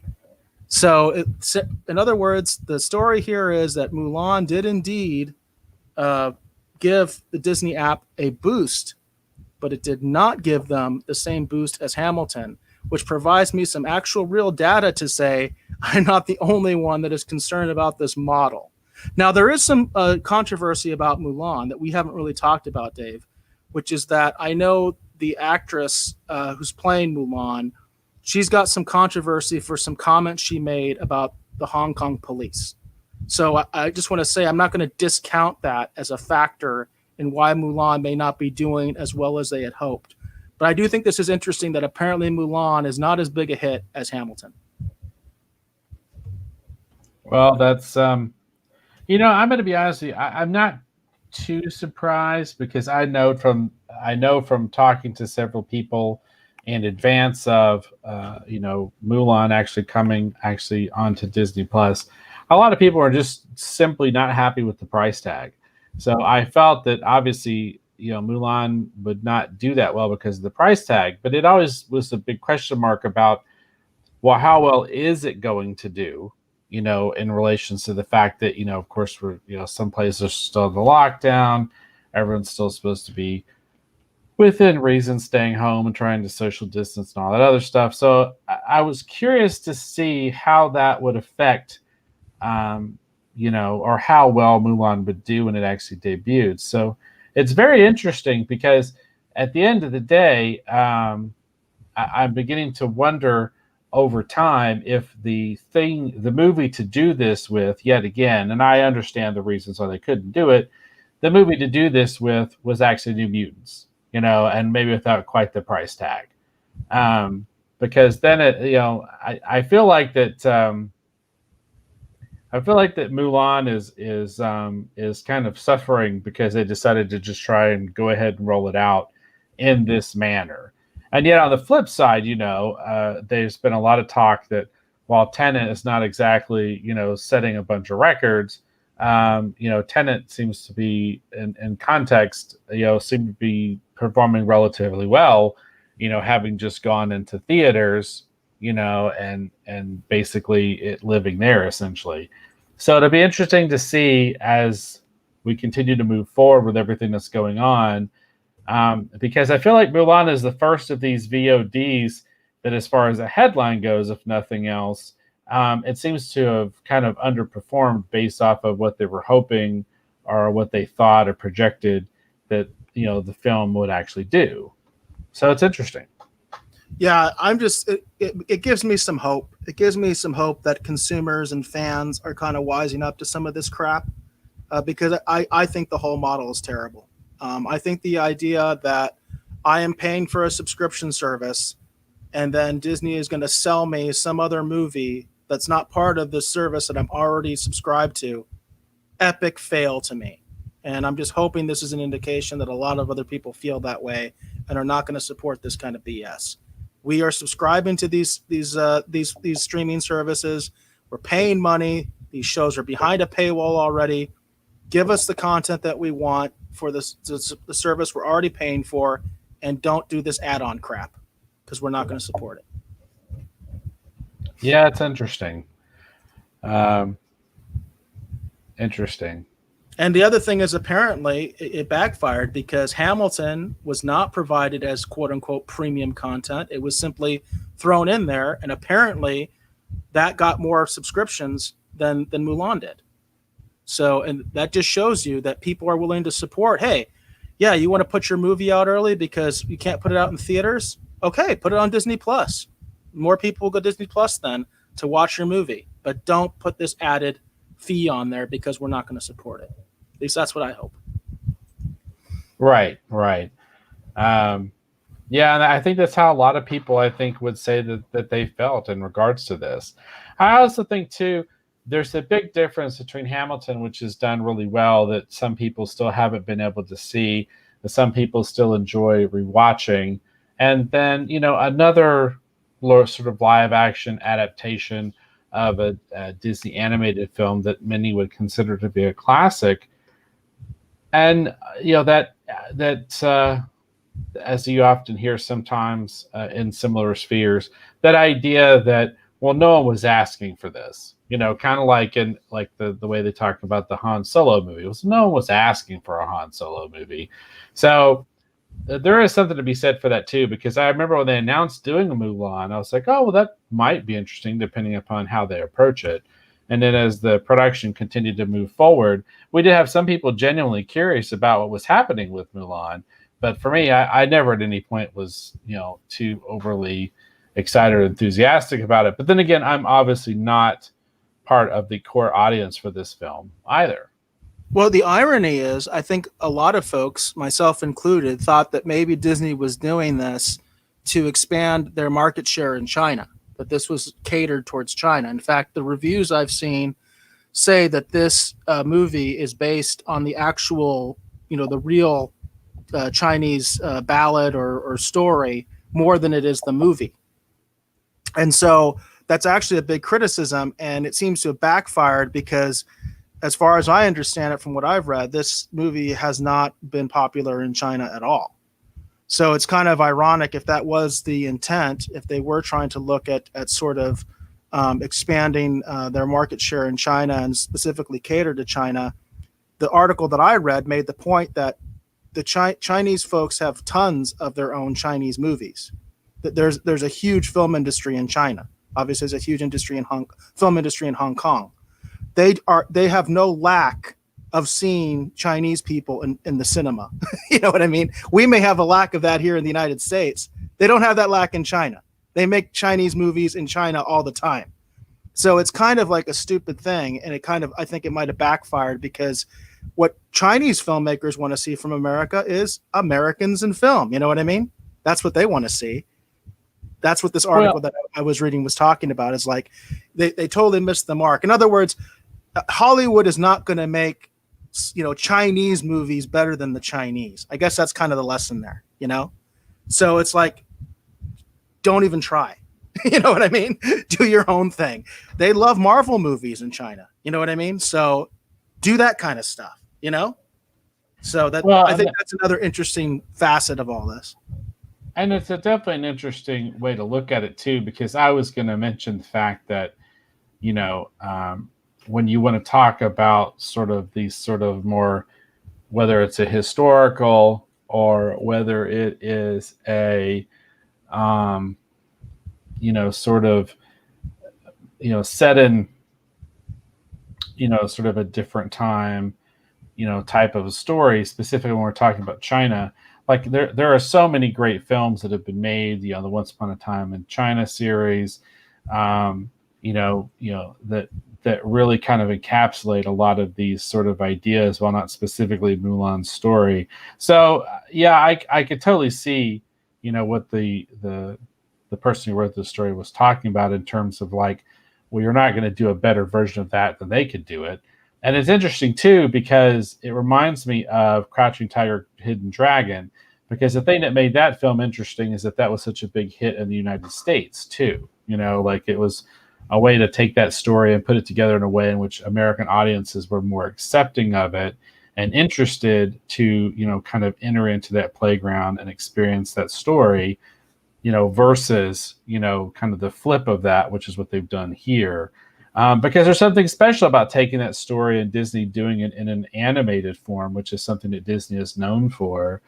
That's very different, versus this, which is clearly something that, the Chinese film industry has been doing incredibly well for, decades and decades and decades and decades. I can't tell me how many great fun, sort of, martial arts action, whether it's historical, slightly historical, or just fantastical and fun, that, has come out of the Hong Kong sort of, cinema or film industry. I mean, that they do that so well. So, yeah, I could see what the person who wrote the story or the reviewer is saying. It makes a lot of sense. Yeah, that was from a different article, by the way, just to clarify. It wasn't from this TechCrunch article. But yeah, again, the point is, it almost shows to me, if that was the intent by Disney executives, that they don't know what they're doing, because anybody that even has sort of a peripheral understand of huge epic war movies and things like that every year. There is no lack of money in the Chinese film industry, and they make these big box office hits in China all the time. So it's like, while we might be able to argue that there's, Asians are, underrepresented in American cinema, you can't argue that in Chinese cinema. You know what I'm saying? That's just not the case. So that's the flaw. That's the flaw there in that reasoning. Right. Makes a lot of sense. Makes a lot of sense to me anyway. Cool. Well, if you don't mind, let's segue over. I had just a couple quick stories. I decided to go ahead and lead with this one first because I thought it was the most interesting. So this is actually coming from CNET. This is written by Carrie Mihalchek. Apologies if I'm saying it incorrectly. I just thought this was interesting because it's something that you've been kind of talking about and kind of touching on, Eric, for quite some time. That eventually the various streaming services that they're going to start taking the stuff that they do and actually bundling it together. So I thought this was really interesting. So this is actually from a little while ago. I don't think we actually covered this on the show. Did we cover this already? No, the funny thing is, remember. I've been meaning to bring this up, but Well, there you go. I actually haven't because there were other stories that I thought took precedence. But I've been meaning to talk about this for a while now, actually. I just thought it was interesting because you had been talking about way back when we first started doing the early coverage on the streaming wars, how eventually these are all going to be kind of bundled together, kind of like cable, that eventually we're just going to wind up back at cable again eventually, which I thought was really interesting. So the headline here, and again, this is an older news article, but I thought it was worth bringing up. It says Apple TV Plus deal bundles CBS All Access Showtime for $9.99 a month. It says the bundle includes the commercial-free version of CBS All Access, which even I don't get, and I'm paying almost that just for CBS All Access. So I want to say that's not right. So the story says, we're not going to read the whole thing. You can obviously go to CNET and read this if you want. Just thought we kind of hit the high points and just kind of put it out there for discussion. Although, I'll be honest with you, Eric, I don't know if there'll be much discussion because the Rogues Gallery has been pretty silent tonight. It says, Apple has a deal for people interested in both CBS All Access and Showtime. Starting Monday, Apple TV Plus subscribers can sign up for a $9.99 a month bundle that includes both Viacom CBS-owned streaming services. And it says, editor's note, CNET is also owned by Viacom CBS. So the deal includes, man, they're even promoting it, no less, too. It says the deal includes a 7-day free trial and gets TV Plus subscribers access to Showtime, which usually costs $10.99 a month, and the ad-free version of CBS All Access, which costs $9.99 a month. This is last month, CBS All Access revamped its user interface and announced a widely expanded library to include shows from networks like BET, Comedy Central, MTV, Nickelodeon, Smithsonian Channel, and movies from Paramount. Apple said the deal includes online and offline viewing and lets up to 6 family members share a subscription via the family sharing. So just wanted to bring this up because I thought this goes to reinforce something you'd mentioned before, Eric, the idea that eventually, they're all just going to start packaging this stuff together and we're just going to wind up with cable again, just called something else. So you said that you had mentioned to bring this story up previously because this is an older story. I just thought it was interesting that we're starting to hear this now, this idea of taking these different services and then basically putting together packages.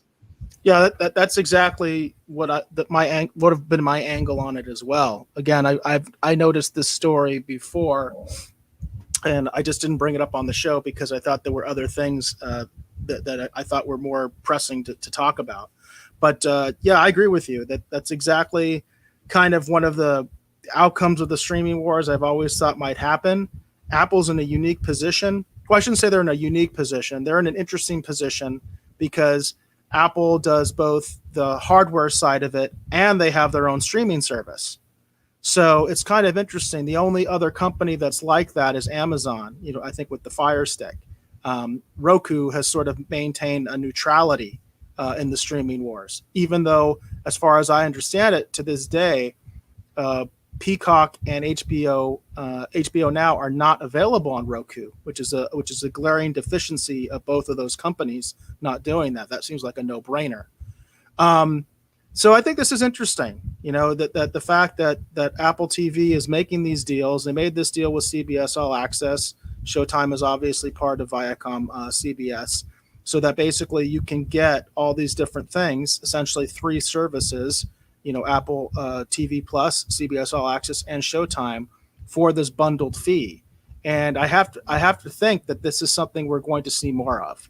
I just think that this is something that you're going to see more of. Obviously, Disney does their own bundle right now. Those are all Disney companies, but still they're doing a bundling package. And I think you're going to see more of that and more of this sort of cross stream, if you will, where you have 2 players that are combining their stuff together. And this is a trend I think that we're very likely to see more of this. Yeah, I think so as well. I definitely think so as well. Do you have something else for streaming wars this week, Eric, or are we maybe good to move on? No, I don't. I don't have anything for Streaming Wars. I just have the one. Okay. All right. Cool. All right. Well, let me get the other banner up, and we can segue over into our next topic here, which will be our last topic of the evening. Okay, so here we are. This is going to be our, what are we calling it again, Eric? The Rogues Retrospective. Rogues Retrospective. I don't know why I can't remember that. Eventually I'll get that down. Okay, so here we are in our last segment. This is going to be the Rogues Retrospective segment. We are talking about, from 1984, we are talking about the Karate Kid, which makes sense to talk about the Karate Kid, especially in context of the fact that we're talking about Cobra Kai. We obviously would not get Cobra Kai without Karate Kid. So in order to make it a retrospective, obviously what you need to do, or at least in my mind anyway, when we originally put this segment together, the idea is going to be that we're going to start off by talking about how we first heard about the film, our initial impressions upon seeing it back in the day, and then we're going to talk about how we feel about the film today in a modern context, having recently rewatched it.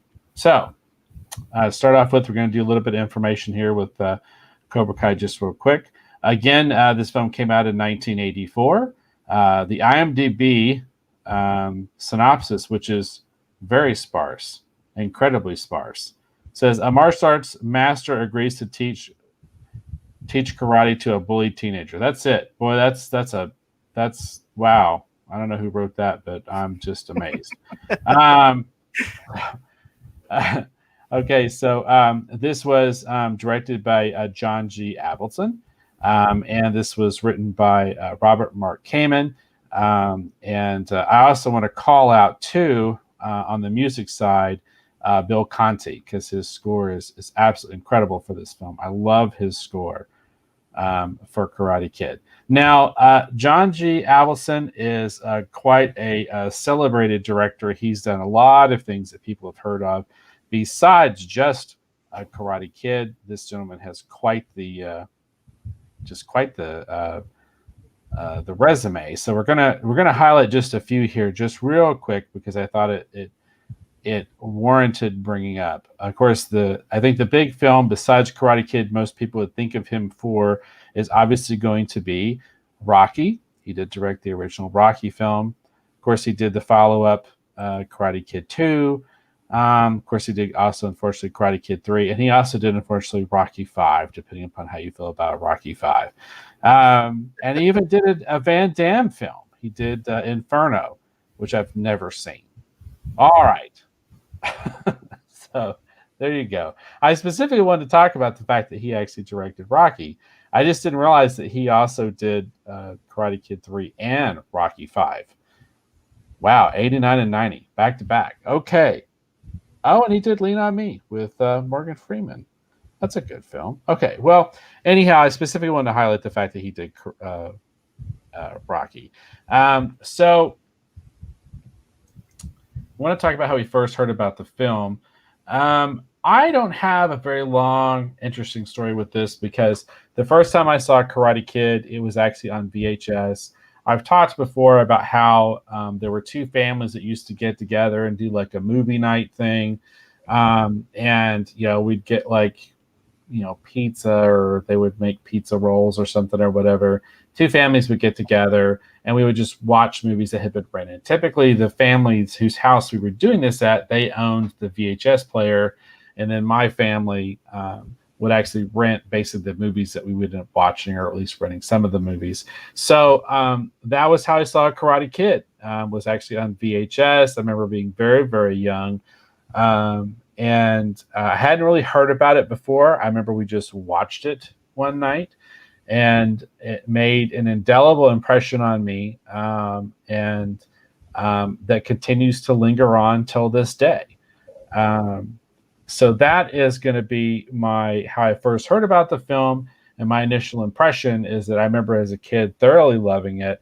And like I said, it made an impression on me that has never really went away. So this is a very important film for me personally, in terms of how I feel about the film. So that's going to be my initial opening here. So tell me, Eric, how did you first hear about the Karate Kid? Well, I actually did see it in the theater. Interesting that you were talking about you used to do something with another family. I used our neighbors across the street would occasionally take me to movies with the rest of their kids. That was something that there were several movies that I saw in the movie theater because of that. I was very good friends with the youngest boy of the family, and we used to always play in the neighborhood. I also played with his little sister, who was my age, and I was just very close to that family. And I remember during the summers, a lot of times when they went to a movie, they would invite me to come with them, and I wouldn't necessarily know anything about the movie. For me, it was more about I got to hang out with my friends. I liked my neighbors, and it was just kind of a neat thing for me to go watch movies with them. So I remember distinctly this was one of those films that they had decided they wanted to see, had nothing to do with me, and it was just sort of like an afterthought. Hey, maybe Eric wants to come with us, the neighborhood kid across the street. So I didn't know anything about this movie. I seem to remember, like when I was watching the credits, I believe that there was an issue with the Karate Kid name that actually used to be a comic book. So I know that was actually kind of one of those things back then that was like, is this supposed to be like a comic book movie? But it turned out it's just the name. Like it has nothing to do with the comic book or anything like that, is my understanding. And so I remember not knowing really anything about this film. Again, it was chosen by my neighbors. They just were going to go see a movie, and this is the one they chose to go see. I was just going along as a tag along, and it was a really crazy experience because I was very young when this movie came out, and I totally remember that. I totally remember watching the theater, and I totally remember my impression of the film after seeing it. And to me, it was just an amazing movie. I really, really, really remember enjoying it. And I'll say it. I was very young, and I remember being mesmerized by Elizabeth Shue. I thought she was such a sophisticated woman, in my very young pre-adolescent mind. I was very young when this film came out, and I just remember being sort of mesmerized by her, and just really, really enjoying the film. And it made a big impression on me. What I can't remember, and I think I talked to you about this a little bit off the air, what I can't remember is if I started karate after this film or before this film. I know it was right around that time. And I feel like I started karate after this film, like right after this film came out, but I'm not positive of that. So, because I know it was right around that time when I started to take karate, and it was the Shuri-Ryu karate, the Okinawan style karate that's depicted in the Karate Kid. So there's that element of it too. And I wish I could remember if this is the film that inspired me to do that, or if at the time I was all like, oh, this is really cool, they're doing the same karate I'm learning. I can't remember. Well, that's interesting. So for me, Karate Kid did have a lot to do with me wanting to study martial arts. My interest actually in sort of Japanese martial arts actually does predate the film. As a young kid, I remembered seeing and being thoroughly enthralled with actually the Shogun miniseries, which is, of course, based off the James Clavell book, which I've never read. I watched that as well. I remember watching the show. My mom was watching it, and I watched it with her. Yeah, and I found the samurai culture, that whole thing, to be really interesting. And I remembered wanting to kind of learn more. But it's interesting about Shogun because it doesn't immediately lead you into martial arts, whereas Karate Kid definitely does. But I do know I had an interest in wanting to study martial arts around the time that Karate Kid had come out. And eventually, a few years later, I did study with a couple of different people off and on for several years before my real, in my mind anyway, I think of my real training actually began when I was actually in my late teens, early 20s. That's when it really got kind of going in earnest. And then by that time, I had doubled back into wanting to learn more of the samurai arts, and that led me into Aikido, Aikijujutsu, and of course Jujitsu and Judo, such on and so forth. Um, but I did always have an interesting fascination, and I always wanted to learn more about karate. And it's interesting how it all kind of it's around this same time period. But I remember Karate Kid kind of ignited more of a fervor for me, that I hadn't had since I'd actually seen Shogun. And it's interesting too because I remembered being very enamored with Storm Shadow too, like in the GI Joe cartoons, and just always having just a fascination with this idea of the samurai and the ninja and the whole thing. So um, that's just an interesting aside because you were talking about martial arts, Eric, and it's such a interesting thing. I wonder how many people were inspired to go study karate, because it's interesting because my friend who actually took me to the Aikido dojo that I eventually became a regular student of, he only went to a couple classes and then dropped out and didn't come back because it wasn't really what he thought it was going to be. And then for me, it was thoroughly fascinating, interesting. I couldn't get enough of it. And of course, I stayed around for like a decade after that. But it was interesting because around that time, people were signing up for Aikido classes and wanting to learn more about it because of Steven Seagal movies like March for Death and Above the Law, and that kind of thing, which is interesting how films can kind of trigger that. One memory I do have from studying karate around this time is I remember everybody asking our sensei about the crane technique. Anybody who studied that Okinawan Shiryu style karate knows that there is such a thing as the crane technique, but it's something that you do in katas, and it really doesn't have any practical application for fighting because there's all these different animal katas like that you do. Basically, it's just something you do with your hands. And there is the crane technique, and it's just the way that you sort of put your hands while you're doing the kata. And there's like a tiger one. I remember there was a bunch of them. And so, of course, after this movie came out, I do remember a lot of the kids talking to our sensei and saying, "Well, what about the crane technique in in Karate Kid? How come you're not teaching us that?"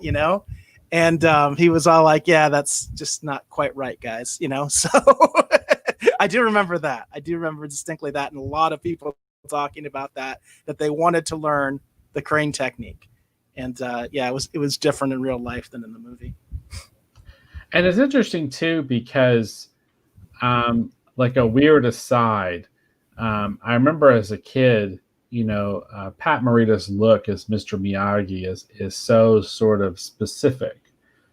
And many years later, when I studied Aikido, I couldn't help but, unintentionally draw parallels to Morihei Ueshiba, who was actually the founder of Aikido, because they just visually, in terms of like how their hair is kept and the sort of the goatee beard kind of thing, I always felt like that with Morita's look for Mr. Miyagi, that they were kind of looking at Ueshiba, or as we used to call him, O-sensei, that they were looking kind of at him as sort of a visual approach.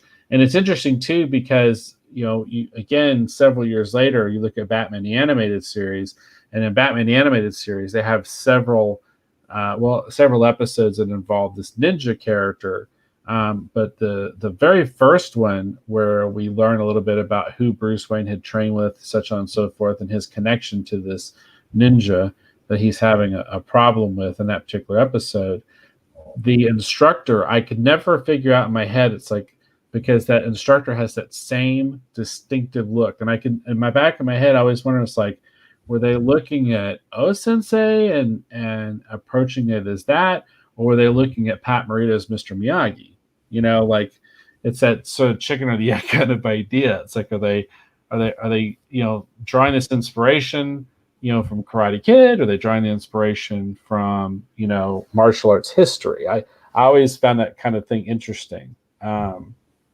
So let's just talk about, how we feel about the film today. And we can give it a broader context too, if you want, Eric, as well, because you did actually talk touch upon when we were talking about Cobra Kai, sort of the long-lasting impact and the influence that Karate Kid has had over the years, as well as its permutation and the way that it's sort of invaded all these different sort of things when you want to talk about pop culture and other forms of entertainment. The one I think of is there was the remake of the Michael Jackson song that I think was done by, was it Alien Ant Farm? Maybe I got that name wrong. But the whole music video was basically sort of like taken from Karate Kid and involved the tournament. Pat Morita sort of subtly or not so subtly actually reprised his role as Mr. Miyagi, like in the music video.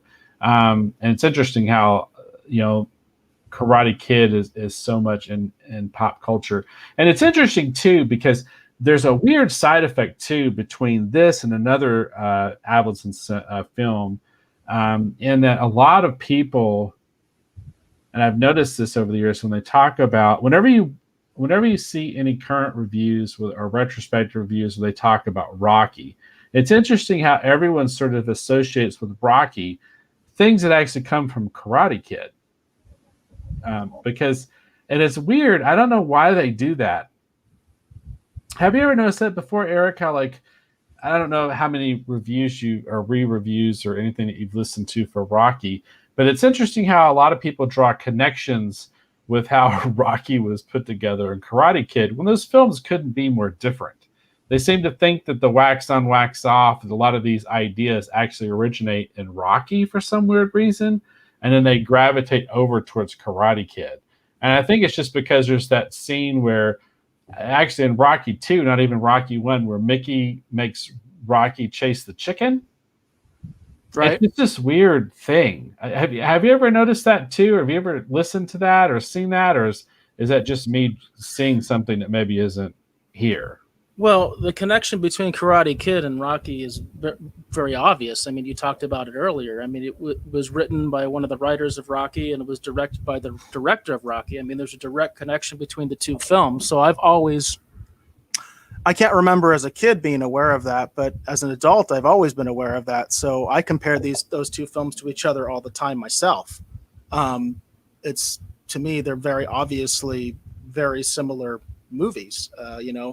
They're both these sort of, sports movies, epic sports movies. They both involve the underdog. They both culminate in a fight, in a public forum, in a sports related forum. So I've always seen those two films as intimately connected. So, I mean, like I said, when I was really little, I'm not sure I realized that the same guys who made Rocky made Karate Kid. I don't think it was that obvious to me as a kid, but certainly as an adult, I was always aware of that. And so I've always made all sorts of connections between Karate Kid and Rocky. I think it's pretty obvious. I mean, it's same writer. So obviously he took elements from one and put them in the other. Right. Well, and like I said, there is an obvious connection and obviously, like, tonally, style wise, because Bill Conti also did the music for this, he did the music for Rocky. But when you talk about the two story beats, while there are some similarities, I do think there's a lot of differences. Like I said, it's just something that's always kind of bugged me. So, talking about how we feel about the film today, I'll try and be brief. I can't recommend Karate Kid enough. And also, up until just recently, unfortunately, you could actually watch a really great documentary called The Real Miyagi, which is actually about Fumio Demura, who is actually Pat Morita's stunt double, who is actually a legendary karate practitioner and teacher. Fumio Demura has been in all kinds of movies and TV shows over the years. But he also wrote some of the earliest, when I think of, in my mind anyway, some of the earliest sort of teaching texts. I still actually have his book on Zai or Sai to this day. I love that book. He wrote so many very important kind of early sort of texts. But if you can track it down and find a way to watch it, that documentary, The Real Miyagi, is really, really fascinating. But I can't recommend the original Karate Kid enough. I feel like it's in my mind anyway, one of the most important films to emerge from the 80s. When you're talking about Karate Kid, I'm thinking about all those really super iconic films that come out of the 80s too, things like Top Gun. And it's just one of those quintessential 80s films. And it's so amazing that we get to kind of re-experience it and see it in a new light and in a new context in relation to, obviously, its connection to Cobra Kai, which is currently being produced and we're getting new episodes for, which is really, really cool. So I can't recommend The Karate Kid enough. The film is considered so well written that there's a really great book by Joy King, and it's called The Intermovie Method, and it's how to take this idea of a movie that you have and actually turn it into an actual functioning or potentially readable script, basically in essentially a month. And in that book, they're always kind of bringing out excerpts and highlighting, how well written the script was for Karate Kid, in terms of how tight it is and how everything builds upon everything. There isn't really anything that's done in Karate Kid that's just sort of a throwaway thing. Everything is meant to build upon itself. And the script is so well structured and so well written. So it's very interesting, the lasting legacy of Karate Kid, but I can't recommend it enough. If you've never seen it, definitely go out and watch Karate Kid. Unfortunately, up until just recently, it was available on Netflix. It's not available on Netflix right now, which I find oddly a weird coincidence. But the film is available on other streaming services for a rental fee. But if you've never seen it, I can't recommend watching the original Karate Kid enough. So tell me, Eric, how do you feel about the Karate Kid today? This is one of those films that I watch periodically, even though I don't own it. I watch it when it's on TV, or I watch it when it's on, as you mentioned, it's been on some streaming services but taken down. At one point, I think it was actually on Tubi. It was actually on one of the free services, and I remember watching it on one of those. I think it was Tubi or Crackle. It might have even been on both Tubi and Crackle at one time. Unfortunately, as you mentioned, it's not on anything right now as far as basic streaming. You basically have to pay a premium to watch this, which I think is really interesting. I can't think that's a 100% coincidence, because it would seem natural that Netflix would want to still have the Karate Kid movies right now since they have Cobra Kai. But at the same time, being the cynical person that I am, I have to wonder if Sony said, you know what? We might be able to make some more money off of the Karate Kid movies if we put them on the pay VOD and take them off the subscription services, So that is a shame. And I did notice that myself. It was something that I was a little upset about when I realized that this would no longer be on Netflix by the time we were reviewing it. But still, it's definitely one of those films that I recommend to people.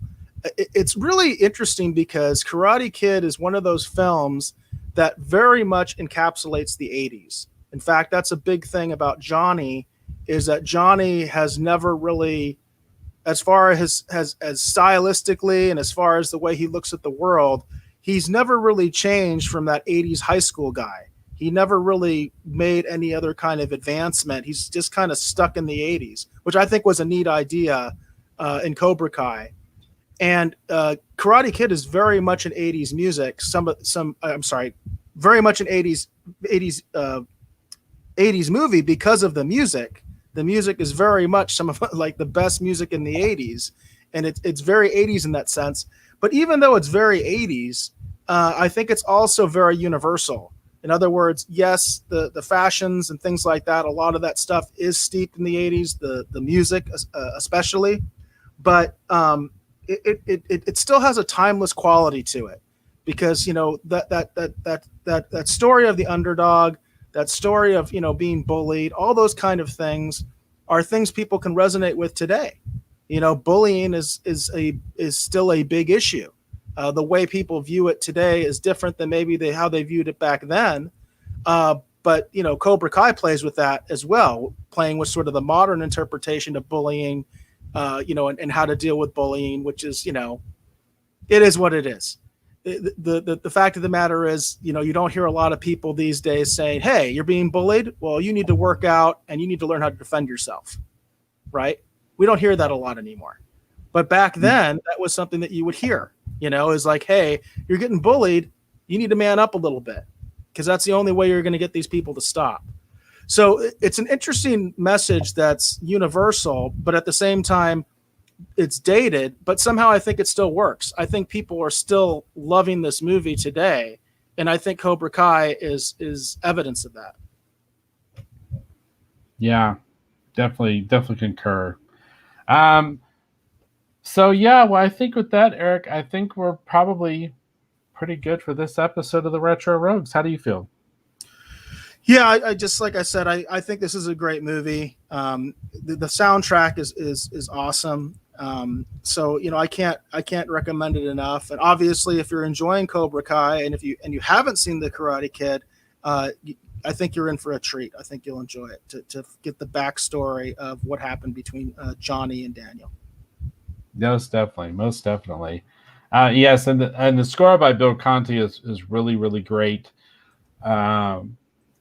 He's a fantastic composer, and then hopefully at some point we'll get to talk about another one of his scores that I absolutely love, that I consider a classic. And no, I'm not talking about Rocky. I'm talking about Masters of the Universe. Maybe one of these days we'll be talking more about Masters of the Universe. I can talk about how much I love Bill Conti's music actually on that film as well. So I guess with that, we're probably good. Maybe we can just go ahead and move over to the outro. All right. Very cool. All right, so I want to thank you for hopefully watching or listening to this episode of the Retro Rogues Live. Again, my name is Dave Beatty. I've been one of your hosts.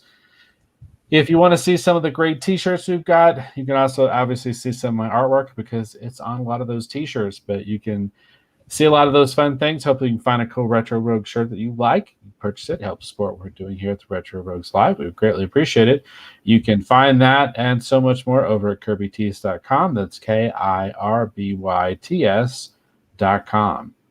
I want to thank my co-host, Mr. Eric Alexander. Eric, please tell the folks who'll be watching or listening at home where they can learn more about you on the interwebs. Well, I'm most active on Twitter, and that's at BassGod14, at BASSGOD14.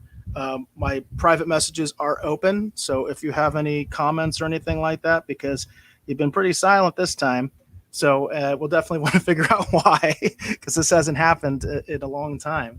So feel free to DM me. Feel free to make comments, on the Twitter, the Twitter or the Twitch. That's also BassGod14, and so is the YouTube.